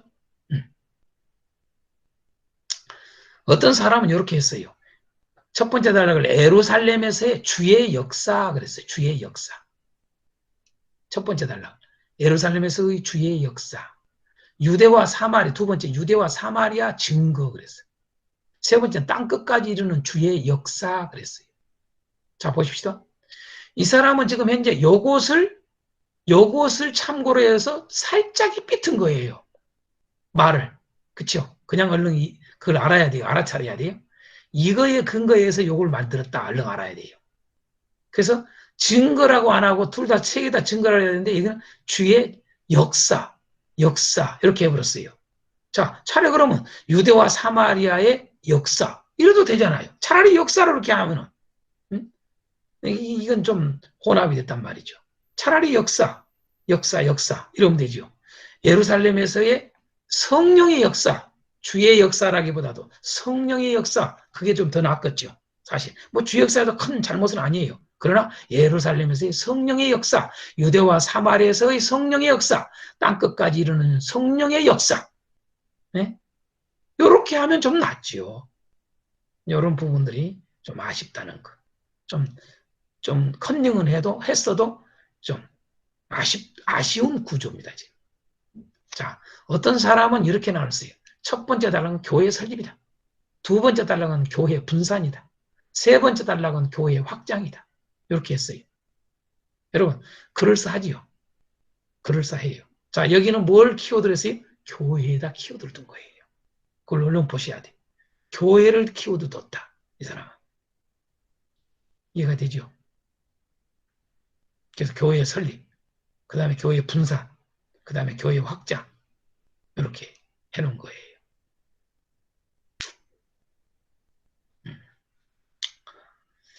뭐든 참고하시길 바랍니다. 여러분 중에는 여러분 이 셋 중에서 어떤 게 가장 나은 거예요? 마음에 든 거 한번 골라보세요. 어떤 거 하시려니까? 저는 제일 앞에 겁니다, 선생님. 여러분 지금까지 어떤 걸로 했습니까? 이 셋 중에서? 혹시 여러분 이 셋 중에서 어떤 걸 골라서 했습니까? 어떤 분들은 보면은요, 사도행전을 설교를 하고 강의를 했는데 이 구조는 아예 생각도 안 하고 그냥 한 장서부터 차근차근 한 절 한 절 그냥 강의해 나갔다고 그렇게 이야기를 하는 분들이 있거든요. 많아요. 절대 잘못한 거예요, 그건요. 그렇게 설교하시면 안 돼요. 지금부터는요. 강해 설교 특히 그렇게 하시면 안 돼요. 네? 제일 건전한 설교가 강해 설교입니다. 주제 설교나 이런 거 잘못하면 치우칠 수 있어요. 그리고 억지 주장이 들어갈 수 있고요. 억지 해석이 들어갈 수 있어요. 그래서 그런 것들을 다, 그러니까 하나님의 뜻을 오도해서 전할 수 있는 일들이 많이 있어요. 그런 것들을 방지하기 위해서 강해 설교를 많이 주장을 하는데, 강해 설교를 하는 분들이 구조를 참고를 안 해요. 여러분 1장에서 7장까지 예를 들어서 이걸 가지고 여러분이 구조를 가지고 이것을 보고 이대로 하려고 했던 사람은 1장에서 7장을 예루살렘에서 증거로 쭉 강의를 해나가야 돼요. 그래야 그 설교가 바른 설교가 돼요. 그래야 청중들이, 교인들이 바르게 확 들어와요. 정확하게. 왔다 갔다 하진 않아요. 그러니까 설교를 들어도 왜 우리가 삶에 그대로 안 드러나느냐? 설교가 왔다 갔다 해요. 설교가 탁 임팩트 이게 딱 꽂히게 만들어줘야 돼요. 설교는요. 그 설교 원투 쓰리 한다고 그나마 그래도 조금 설교가 기억되게 하는 게 원투 쓰리 설교예요. 근데 그 원투 쓰리도 제대로 하냐 이거죠. 제대로 하지 않는 경우들이 많이 있단 말이죠. 그래서 여러분 이러한 것들이 구조도 무진장 중요합니다. 근데 그 구조는 앞에서 전체 키워드를 정확하게 알고 나서 그 키워드에 의해서 구조를 잡아야 되는 겁니다. 정확하게. 그것과 연관해서 구조가 다 떨어집니다. 그렇지 않으면 여러분 전체 키워드도 잘못된 겁니다. 자, 그 다음에 여러분 9단락으로 나눈 사람을 한번 보겠습니다. 1장 1절에서 11절까지는 서론이다. 서론. 여러분 서론이라는 말을 쓰면은 뒤에 여러분 본론이 있고 결론이 있어야 돼. 근데 뭐 없어요 여기. 그냥 서론이라. 그러니까 이런 건 서론이라고 말 안 해도 돼요 그냥 사실은요. 크게. 자, 어찌됐든 서론이라고 잡았고 두 번째 단락을 1장 12절에서 7장 60절까지 예루살렘에서의 봉사라고 했어요. 잘 보십시오. 이 사람은 지금 봉사라고 그랬어요. 봉사. 네? 단어를 뭘 쓰는가를 잘 보세요. 예루살렘에서의 봉사. 그 다음에 12장 8절서부터 8장서부터 12장 23절까지 팔레스타인과 수리아 지방에서의 봉사 그랬어요. 그 다음에 12장 24절부터 14장 28절 바울의 1차 선교여행. 그 다음에 15장은 예루살렘 총회. 15장 36절에서 18장 20절 바울의 2차 선교여행. 그 다음에 18장 23절에서 21장 10절에 바울의 3차 선교여행. 그 다음에 21장 18절에서 26장 30일까지 바울의 체포와 신문. 그 다음에 27장에서 28장까지 바울은 로마 여행과 투어 이렇게 해놨어요. 그러니까 우리가 흔히 많이 생각하는 그런 많이 사도행전을 쓸 때 1차 선교여행, 2차 선교여행, 3차 선교여행 이러한 것들을 제기를 하고 이것은 구조를 나눈 거죠, 이 사람은요. 근데 특별히 여기를 우회를 두 단락은 봉사라고 하는 키워드로 달고 있다. 눈여겨보십시오. 이분은 좀 특별하지요. 자, 봉사의 의미로 썼다. 여러분, 봉사의 의미들이 들어있지만은 봉사의 의미가 전부가 아니죠. 부분적 이야기죠. 그죠? 그러니까 약화를 시킨단 말이에요. 예? 이런 것들이 차라리 증거, 역사, 증거, 차라리 나아요. 그러면은 여기에 이제 문제는 뭐냐면 지금 현재 예수 증거, 하나님 나라 증거 이게 전혀 없어요, 다들요. 다들 없어요. 그렇죠? 그러니까 가장 중요한 단어들이 없는 거예요, 지금요. 보면은요. 우리가 지금까지 이렇게 살아온다고요. 그러니까 여러분요. 사도행전을 그렇게 듣고 강의를 듣고 설교를 듣고 그래도 여러분요. 하나님 나라 이것이 안 들어와요. 예수 충만 이게 안 돼요. 이게. 예수 충만이 돼야 되는데 여러분요. 벌써 구조 자체가 전혀 없잖아요. 예수란 말이 없잖아요. 하나님 나라는 말이 전혀 없잖아요. 여러분 그렇게 중요합니다. 여러분요. 구조도. 그래서 그럴싸하지만은 다들 약하단 말이에요. 그걸 여러분들이 좀 볼 줄 알아야 돼요. 예. 이렇게 지금 현재 마태복음부터 차근차근 여러분들이 개요를 지금 하시면서 뭐 올해 성경 여러분 개요는 한번 거의 다 뛸 거예요. 그렇죠? 거의 뛸 겁니다. 뛰게 되면은 보십시오만은 기존 구조들이 거의 잘 된 게 거의 없어요. 거의 잘 된 게 거의 없어요. 그게 안타까움이에요. 근데 지금까지 이것을 계속 써먹어요. 더 이상 발전도 안 해요. 이제 여기 이것 말고 그나마 이게 좀 괜찮다는 것이고 그나마 다른 걸 주장하는 사람들은 얼토당토하게 막 구조를 달아버립니다. 너무 문제가 많아요. 그러니까 제가 늘 하는 이야기가 정말 진정한 개혁이 뭐냐. 우리 기독교가요. 개혁이 돼야 되는데 여러분 뭐냐라면요. 제가 원래는 이 키워드를 하는 걸 갖다가 공개 세미나 할 때 그런 걸 언급을 합니다만은 왜 키워드로 성경을 봐야 되는지 그런 이유들을 이야기할 때 합니다만은 여러분 보세요. 기독교가 여러분요 성경의 정경화 작업은 이뤘어요. 교회 역사 가운데. 네? 성경의 정경화. 성경의 정경화가 안 됐다면 난리나요, 난리나. 이게. 마음대로 여러분, 그러니까 하나님의 말씀이라고 아무거나 다 해버려요. 성경의 정경화가 된 상황에서도 여러분은 엉뚱한 소리를 하는데요. 어떻겠어요? 응? 엉뚱한 끌어들이고. 저 뭡니까 카톨릭은 여러분요. 정경이 안 된 것을 가지고 끄져와가지고 이 가경, 위경 다 쓰잖아요. 그렇게 가감하는 죄를 진 거거든요. 응? 그런데 그것 말고도 우리 교회 역사 가운데 기독교에 지금 엄청난 지금 현재 해야 될 개혁돼야 될 게 뭐냐면 여러분 해석의 기준화입니다.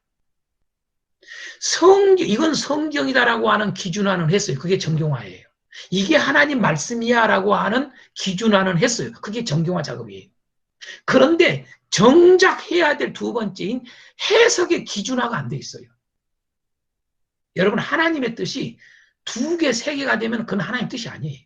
하나에 하나, 정확한 하나의 핵심적 뜻이 다 하나씩 있어요.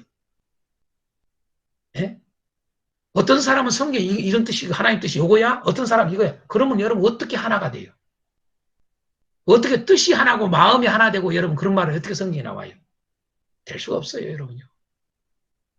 그러니까 교단들로 보세요. 교단들마다 왜 파가 이렇게 생겼어요? 고린도서 할 때 하겠습니다만은 왜 이렇게 교파가 많아졌어요? 다 여러분요. 교파마다 가르침 조금씩 달라요. 강조점이 다르다고 말이에요. 각 교단의 강조점이 있어요. 근데 그것을 어느 부분 하나 붙들고 어느 부분 쪽으로 치우쳐 있으면서 그것을 자기들은 완전하다 생각을 해요. 그래서 교회가 지금 불완전한 겁니다. 그게 성경적이질 않아요. 알고 보면요. 제가 이 성경의 이 해석의 기준화에 대한 이야기, 이를 하기 위해서는 이런 것들이 아주 정립이 돼야 돼요. 막 아무렇게나 단락을 만들면 안 돼요. 아무렇게나 구조를 하면 안 돼요. 그러니까 지금 성경이 다 주장들이 어떤 사람은 요거 주장, 어떤 사람이 주장 다 엉뚱한 데로 가버린단 말이에요. 그래서 제가 하나님께서 이 시대에 키워드로 성경을 보도록 해라 하는 것을 알려주신 거예요. 그래서 여러분들에게 섬기는 거예요. 자, 키워드로 구조를 한번 보겠습니다.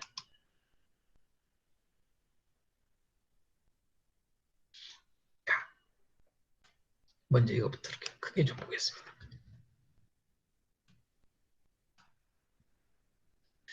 키워드로 구조를 나눠보면 어떻게 되느냐? 두 단락으로 나눠져요. 아주 심플해요. 두 단락으로. 1장하고 2장에서 28장 딱 둘로 나눠져요. 여러분. 그래서 1장의 제목이 뭐냐? 첫 번째 단락은 1장 하나예요. 한번 읽어봅시다. 복음 전파의 준비. 또 다른 말로 예수 증인의 준비. 또 다른 말로 교회 세워줌의 준비. 이 세 가지를 다 보여주는 거예요. 복음 전파의 준비예요. 1장은요. 2장서부터 28장의 두 번째 단락은 복음 전파의 역사예요. 다시 말해서 복음은 뭐예요? 하나님 나라와 예수 그리스도예요. 중심 단어 들어가잖아요. 아까 중심 단어가. 하나님 나라와 예수 그리스도 전파의 준비라 이거죠. 하나님 나라와 예수 그리스도 전파의 역사라는 얘기죠. 여기는 준비하고 그 다음에 전파하는 역사를 쭉 나열해놓은 거죠. 또 다른 말로 예수 증인의 준비 이렇게 된다 이죠. 그 다음에 예수 증인의 역사. 또 다른 말로 교회 세워짐의 준비, 교회 세워짐의 역사. 그래서 이걸 세 가지를 다 같이 써주시는 게 좋아요. 그래야 정확하게 아는 거예요. 그래서 첫 번째 단락은 바로 복음 전파의 준비, 예수 증인의 준비, 교회 세워짐의 준비다. 이 세 가지가 고루 쭉 나가요. 복음 전파의 역사, 예수 증인의 역사, 교회 세워짐의 역사. 이건 떨어질 수 없는 거예요. 이게 두 번째 단락이에요. 그렇게 사도행전은 쉽게 돼 있어요. 그 왜 그러느냐? 여러분 여기는 역사란 걸 알겠죠? 2장서부터 여러분 28장까지는 교회가 세워진 역사 아닙니까? 다시 말해서 예수 증인의 역사 아닙니까? 그렇죠? 복음 전파의 역사 아닙니까? 그죠? 역사라는 건 그냥 뭐 안 해도 알겠죠. 2장에서 28장에 전체적인 것을 대변할 수 있는 단어가 역사라는 단어예요. 역사. 역사라고 하는 단어 속에는 여러분 성령의 역사라고 하는 역사도 들어갈 수 있고 이 역사라는 단어는 여러분 그 시간적 흐름, 그 시간과 공간 속에서 어떻게 이루어져 갔는가라고 하는 우리가 흔히 말하는 역사예요. 아시겠어요? 이 두 가지를 다 한꺼번에 포함된 단어입니다. 이 역사가요. 그것을 축약해서 제가 지금 현재 역사라고 하는 단어 키워드를 끌어온 거예요. 2장에서 28장까지가 그 역사들이에요. 다요. 자, 여기는 준비예요. 준비라는 걸 어떻게 알 수 있어요? 1장은요. 그 단서가 뭐예요? 여러분, 기다리라라는 단어예요. 기다리라. 기다리라는 단어가 나오죠. 자, 그게 준비적 표현이잖아요. 단어가. 기다리라. 예? 예루살렘 떠나지 말고 성령 임할 때까지 기다리라고 그러잖아요. 그래서 그들은 그 기다렸다는 이야기 나오잖아요. 그럼 뭐 하면서 기다려요? 기도하면서 기다린 거예요. 오로지 그 약속이 이루어질 때까지. 그게 준비예요. 또 준비라는 단어를 왜 알 수 있느냐? 그 다음에 1장에서 뭐가 나와요? 여러분, 고린한 사도 한 명을 마띠아를 여러분 세우는 장면이 나오잖아요. 그죠? 그게 준비하는 거예요. 그래서 여러분요, 거기서 새로운 저기를 갖다가 사도를 세우리라라고 하면서 여러분 안수해서 세우잖아요. 그게 준비하는 겁니다. 그 단어가 여러분 이 기다리는 단어와 그 단어가 같이 준비라는 단어를 말해주는 실말이에요. 그래서 1장에서 키워드가 그거예요. 자, 복음 전파, 예수 증인, 교회 세워짐, 이것은 전체적인 단어라고요. 전체. 복음 전파, 예수 증인, 교회 세워짐. 아까 이미 중심 단어 했잖아요. 예수 이름, 예수 증인, 하나님 나라. 그렇죠? 했죠. 그러니까 그렇게 중심 단어와 함께 그 단락의 키워드인 준비라는 단어를 넣는 거예요. 그러면 단락이 만들어지는 거예요. 정확하게. 그 다음에 역사. 이제 아시겠죠? 자, 이 복음 전파의 역사, 예수 증인의 역사는 또 크게 둘로 또 나눠져요. 자, 보시면은 보겠습니다. 크게 둘로 나눠져요. 자, 뭐예요? 2장에서 12장까지 나눠지고 13장에서 28장으로 나눠져요. 어떻게 나눠져요? 사도 베드로를 중심으로 예루살렘과 유대와 사마리아에 펼쳐지는 역사예요. 여기는요. 2장서부터 12장까지는요. 사도 베드로를 중심이에요. 그 다음에 13장에서 28장까지는 사도 바울을 중심으로 땅끝까지 펼쳐지는 역사예요. 이렇게 둘로 딱 나눠져 있어요. 그러니까 의도를 잘 보십시오. 자, 사도 베드로가 사도 혼자만 하는 게 아니잖아요. 반드시 2명씩이에요. 사도 베드로와 요한하고 둘이 했죠. 그런데 뭐예요? 사도행전은 사도 베드로를 중심으로 끌고 가요. 그게 누가가 그렇게 기록을 해놓은 거예요. 그러니까 요한은 가치는 있었지만은 사도 베드로가 주도적으로 해가는 것으로 이렇게 펼쳐가는 거예요. 마찬가지예요. 13장에서 28장까지는 사도 바울만 한 게 아니잖아요. 그렇죠? 거기에 누가 있어요? 잘 알다시피. 사도 바울 그러면 딱 누가 나와요? 바나바 여러분. 바나바가 나중에 사도 되잖아요. 예? 그렇지만은 바나바 이야기는 잠깐 나오고 없어져 버려요. 그리고 사도 바울 중심으로 끌고 간단 말이에요. 그래서 이 둘로 나누는 거예요. 사도 베드로를 중심으로 예루살렘과 유다와 사마리아에 펼쳐지는 역사. 사도 바울을 중심으로 땅끝까지 펼쳐지는 역사. 그러니까 항상 여러분 예수님이 말씀하셨던 것처럼 복음을 증거하는 일, 하나님 나라를 전파하는 데는 반드시 두 증인, 두세 증인, 두 사람 이상이 항상 보냈잖아요. 그죠? 두 사람 이상. 둘씩 쌓고 짝을 배가지고 보냈잖아요. 그러니까 여러분 우리가 알다시피 집사 중에서도 두 사람이 한 개 나오는 거예요. 누구예요? 스데반과 빌립이. 자, 그런 게 다 이 증인이라고 하는 아까 아주 중요한 이 사도행전에서 중요한 단어인 증인. 예? 이 증인이라고 하는 것을 확 부각시켜주기 위해서 이 두 사람씩 보여주는 거예요. 그게 다 의도적인 거예요. 그래서 사도행전은 이렇게 크게 둘로 나눠진다라고 하는 것을 여러분들에게 말씀을 드립니다. 이렇게 구조가 전혀 앞에 기존 구조하고는 좀 차원이 다르잖아요.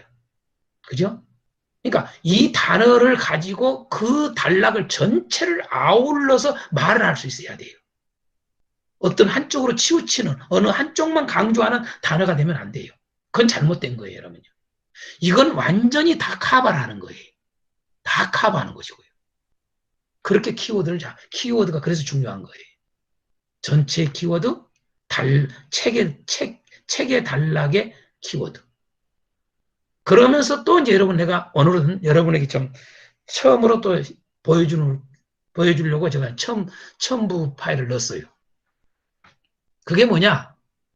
그러면 여러분들이 키워드 구조에 의해서 자, 주제 나왔고 사도행전은 자, 성령이 임하시면 예수 증인 되리라. 딱 큰 표현 해놓고 사도행전을 여러분 설교하거나 강의를 들어갈 때 강의를 하거나 그 다음에 큰 두 번째 두 단락을 딱 하란 말이죠.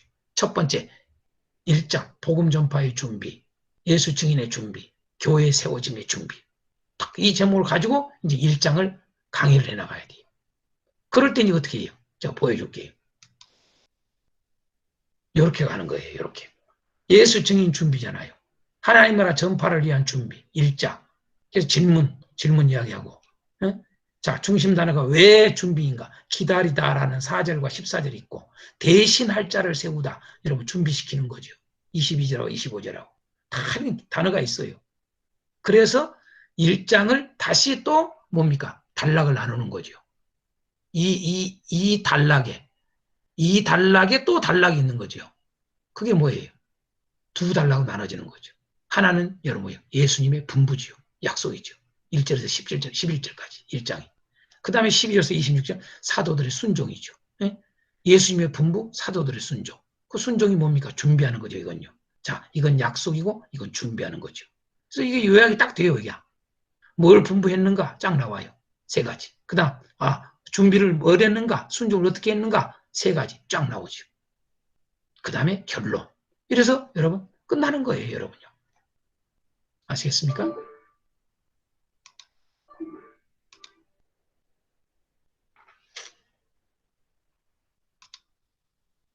자, 그렇게 해서 1장이 강의가 다 되는 거예요. 너무 쉽죠? 네? 자, 두 번째 단락을 또 보겠어요. 두 번째 단락은 제목이 뭐라고 그랬어요? 복음 전파의 역사라고요.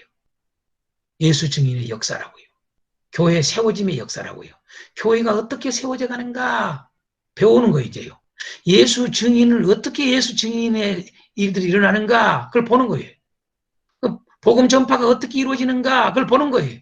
이걸 그대로 보면 오늘 우리 교회가 그대로 따라하면 되는 거예요. 준비할 때 준비도 이렇게 하고 그대로 따라서 하면 되는 거예요. 여러분요. 그래야 교회다운 교회가 세워지는 거예요. 그래야 하나님 나라가 여러분 이루어지는 거예요.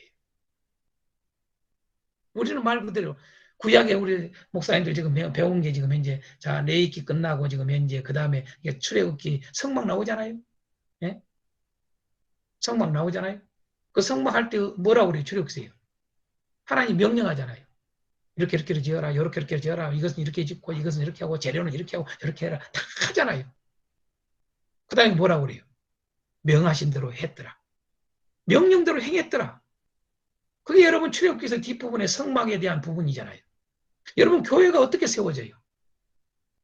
말씀하신 대로 명령대로 그 명령대로 그대로 순종하면 여러분 역사가 일어나는 거예요. 그래서 성경을 그대로 여러분 우리가 배워야 되는 거예요. 자, 두 번째 단락인 이것을 자세히 한번 보겠습니다.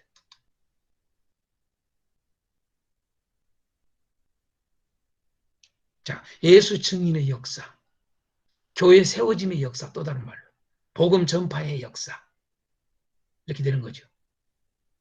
그래서 이제 사도행전 2장서부터 이렇게 쭉 요약이 되어 있는 거예요.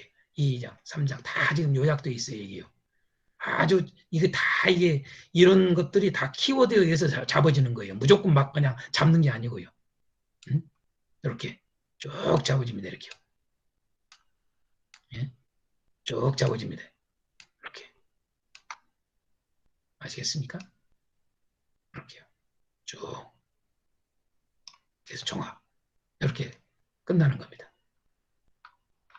보시면 다 나오지 않습니까? 이렇게 전체가.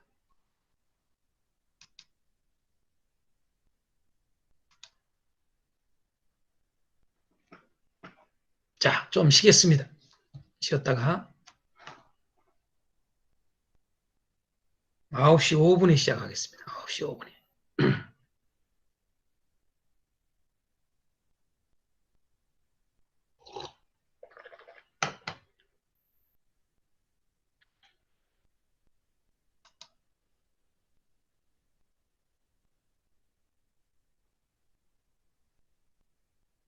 아홉 시 5분, 10분 쉬겠습니다.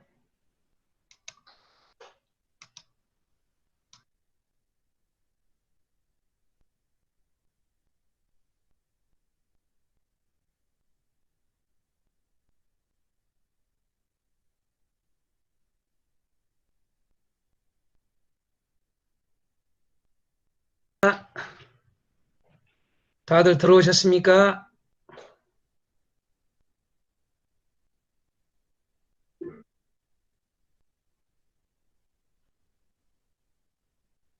예, 다들 들어오셨죠? 시작하겠습니다.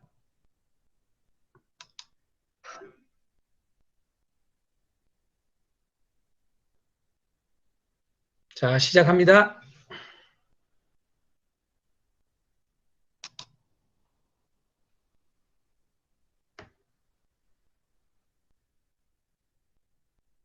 이제 사도행전을 여러분들이 좀 더 이해를 하기 위해서 어떻게 분류됐는가 하는 이 특징을 좀 여러분에게 좀 알려주려고 합니다. 자, 사도행전이 어떤 특징이 있냐면요. 이 분류를 딱 할 수 있는 특징이 첫 번째로 중요한 게 뭐냐면 예루살렘에서 시작됩니다. 모든 게. 모든 사역의 시작이 예루살렘에서 시작됩니다. 처음에만 예루살렘에서 여러분 생각하시면 안 됩니다.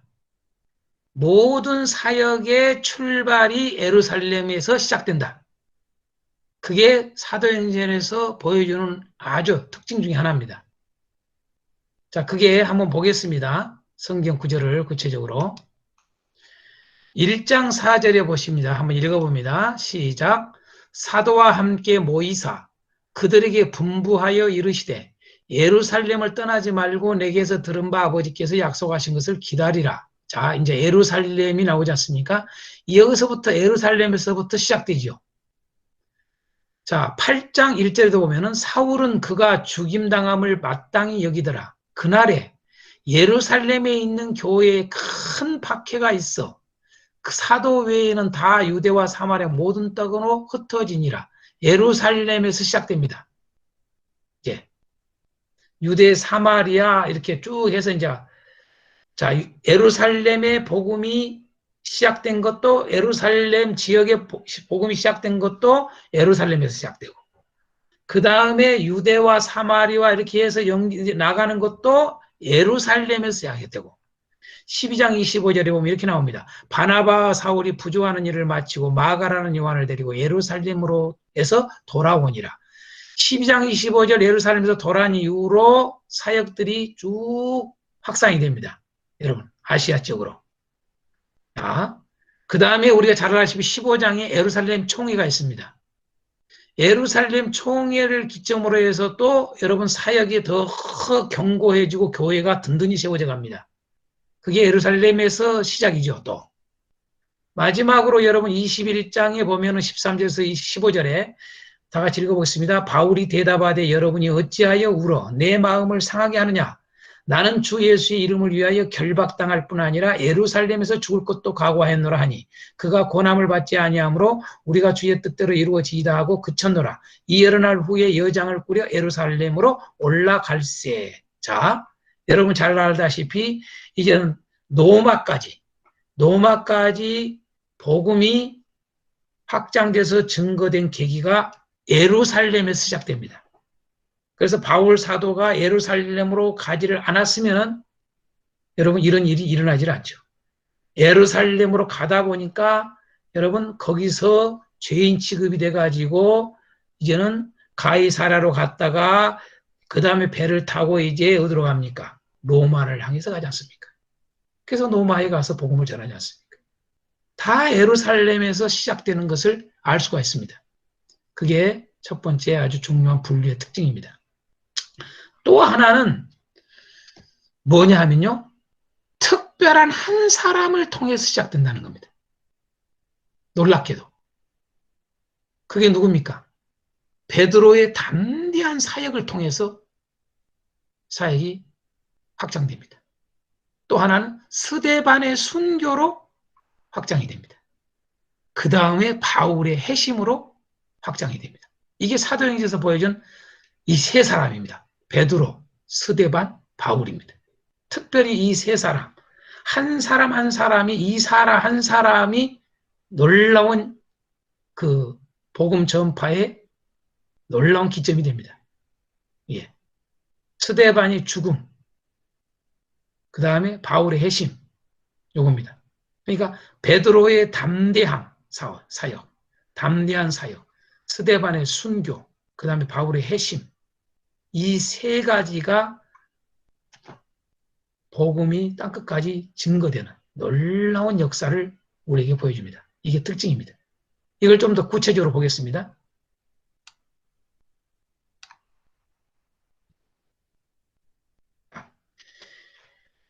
2장서부터 여러분 28장까지가 역사라고 그랬잖아요. 앞에는 준비니까 첫 번째 단락은. 두 번째 단락은 2장서부터 28장까지라고 그랬잖아요. 그럼 그게 뭡니까? 역사지요. 복음이 전파되는 역사, 예수 증인의 역사, 교회가 세워지는 역사를 다 보여주죠. 2장서부터 28장까지가. 그런데 그 역사가 이 세 사건이 기점이 됩니다. 그래서 2장에서 7장까지는 베드로를 중심한 사람들의 성령의 임함이 기점이 됩니다. 그래서 2장에서 7장까지 복음이 증거되게 되는 것을 볼 수 있습니다. 그게 바로 첫 번째 기점입니다. 두 번째 기점은 아시다시피 8장에서 12장까지 유대와 사마리아, 가이사라까지 복음이 전파되는 거죠. 그런데 이게 어떻게 됩니까? 스데반의 순교가 기점이 됩니다. 놀랍죠? 스데반의 순교를 통해서 이제는 예루살렘에 멈추지 않고 거기만 거하지 않고 복음이 유대, 사마리아, 가이사라까지 가게 됐다. 이것이 아주 중요한 포인트입니다. 이게 어떤 전환 포인트가 되는 거죠. 여기는 베드로를 중심으로 한 사람들의 성령 임함이 어떤 전환점이 되는 거죠. 마지막 세 번째는 13장에서부터 28장까지가 이제 소아시아, 마게도냐, 그 다음에 로마까지 이렇게 복음이 증거된 것은 사도 바울의 회심의 역사가 기점이 돼서 되는 거죠. 그래서 이 성령 임함, 그 다음에 순교, 그 다음에 회심 이 세 가지를 우리는 아주 눈여겨봐야 됩니다. 우리 교회도 마찬가지입니다. 우리 현재 교회의 성령의 임함의 역사가 강력하게 나타나고 순교의 역사가 나타나고 그 다음에 회심의 역사가 이렇게 정말 사도 바울과 같은 그런 자들이 회심의 역사가 일어나면은요 이렇게 엄청나게 파급이 크게 되는 것입니다. 네. 그런데 우리가 알다시피 이 세 가지는 다 하나님의 일하심입니다. 우리가 뭘 하고 싶어서 그런 게 아닙니다. 하나님의 역사입니다. 그죠? 하나님의 역사. 하나님의 역사. 그것이 먼저 하나님의 주권적 역사라고 그러죠. 그런데 하나님의 주권적 역사만 너무 또 강조하면 안 됩니다. 그것이 더 강조돼야 되지만 첫 번째로. 그러나 베드로의 이러한 순종을 통해서 스데반의 이러한 사실은 뭡니까? 우리가 알다시피 왜 7 집사를 세웁니까? 복음 증거하라고 사실 저기가 복음 증거하는 게 아니지 않습니까? 구제하는 일이 너무 벅차서 사도들의 일들이 복음을 증거하는 일인데 기도와 말씀을 전하는 일이 사도들이 해야 될 일인데 이거 숫자가 교회가 많아지다 보니까 어떻게 됩니까? 이제는 그 봉사하는 일, 구제하는 자들을 갖다가 섬기는 일, 어렵게 사는 사람들을 잘 살펴서 교회의 재정을 가지고 돕고 섬기고 돌보고 그런 일들 하는 거. 그걸 사도들이 일일이 하고 앉아 있는 거죠. 그러니 여러분 예수를 증거하는 수가 없잖아요. 안에서만 갇혀 있죠. 예. 그래서 말씀을 전하는 것에 전념하고 기도에 전념해야 되니까. 목회자들은 여러분 말씀 전하고 기도에 전념해야 되죠. 예? 근데 오늘날 우리는 목사님들은 보면은 여러분요 다 해요 다. 뭐할라 집사 세우는지 몰라요. 뭐할라 장로 세우는지 몰라요 우리는요. 다 해요 다 다. 그러니 여러분이 가랭이가 찢어지지요. 그러니 교회가 교회답지를 못하지요. 그러니 여러분 교회가 하나님 나라가 이루어지질 않죠. 여러분. 응? 스데반은 그럼에도 불구하고 성령에 충만해서 견딜 수가 없는 거야. 성령에 충만하면 예수를 증거하게 돼 있거든. 그래서 예수를 증거하다 보니까 순교의 일어난 거죠. 목숨을 걸고 하잖아요. 담대히 증거하잖아요. 여러분. 그것도 뭐예요? 회개하라고. 전곡을 찔러버리잖아요. 너희들이 죽였어. 어? 그냥 베드로도 그냥 담대하게 여러분요. 응? 그러니까 여러분 죽이죠. 그게 기점이 된 거죠. 사도 바울의 핵심의 역사도 마찬가지죠. 사도 바울이 예수님을 몰라서 그렇지 여러분 얼마나 철저히 하나님을 섬기는 데 애를 썼던 자입니까? 여러분 사도 바울이 핵심전에 나쁜 자다 이렇게 생각하면 안 돼요, 여러분요. 그건 몰라서 그런 거예요. 몰라서. 여러분요 알고 지은 죄 같으면 여러분요 사도 바울 이런 사도 바울이 될 수가 없어요. 그가 모르는 거예요. 몰라. 예수를 모르는 거예요. 예? 율법은 철저히 지키고 왜 율법을 지켜요? 그가 이야기하잖아요. 내가 하나님에 대한 약속, 하나님에 대한 소망, 그것만 강렬했다 이거야. 예? 그런데 그것이 율법을 철저히 지키면 되는 걸로만 알았어. 예? 그러니까 그 뜻을 모르는 거지요. 올바른 지식이 아니었던 거지요. 열심은 있으나 지식이 없는. 여러분, 그게 유대인들의 특징 아닙니까? 여러분, 로마서 같은 데서 그 언급하잖아요. 유대인들이요. 유대인들 특징 중에 하나가 뭐예요? 열심이거든요. 열심이 특심이거든요. 여러분 지금도 세계적으로 여러분 유대인들 같이 여러분 열심히 대단할라. 대단하지요, 여러분요. 그러니까 장사를 잘하는 거지요. 여러분. 세계 여러분 이 상업의 상업 예? 이 세계 상인의 유명한 상인이 뭐예요? 여러분요. 유대인. 또 하나가 누구예요? 여러분 여러분. 예? 여러분 이 중국인들이요. 대단해요. 그다음 우리나라요. 대단하지요. 어? 열심히 있단 말이에요. 열심히요. 대단해요. 열심히. 사도 바울이 여러분 특징이 그 중에서도 또 열심히 대단한 사람 아니었습니까? 율법에 완전하고자 했었던 사람 아닙니까? 여러분. 다만 그 그리스도를 몰라서 하나님의 의도를 장확하게 몰라서 여러분요. 응? 몰라서 그런 거죠. 그러니까 이 자를 쓴 거죠.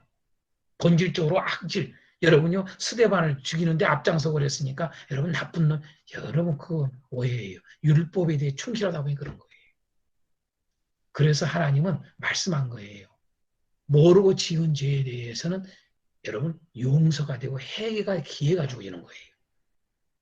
근데 우리 아까 시작하기 전에 어느 누구 이야기했지만 어느 교회 장로들이 여러분요 모르고 그런 것인지 모르겠어요. 알려줘도 여러분 그래요. 알려줘도 그건 악한 거지요. 여러분 알려줘도. 자 어찌됐든 조금 다른 방향으로 갔습니다만은 사도행전이 이렇게 이것이 아주 중요한 겁니다. 이 세 가지가. 그렇게 해서 사도행전의 그 복음 전파, 예수 증인의 역사, 복음 전파의 역사, 교회가 세워짐의 역사를 보게 되는 겁니다. 오늘날 우리 교회에 이 세 가지는 중요합니다. 성령 충만, 순교, 정신, 여러분 철저한 핵심의 역사. 이 세 가지가 무진장히 중요합니다. 그러면은 여러분요 예수 증인의 역사가 막 일어납니다. 우리 교회 간에도 우리 한국 교회도 이러한 일들이 일어날 수 있습니다. 여러분 오늘 이런 것을 위해서 우리는 기도해야 됩니다. 우리의 기도 제목이 사도행전 이런 걸 통해서 다시 한번 새롭게 일어나기를 원하고 축복합니다. 자, 이렇게 해서 사도행전을 마쳤습니다. 자, 대화를 좀 하겠습니다. 음을 다 이제 좀 켜주세요. 다 음을 켜주시고.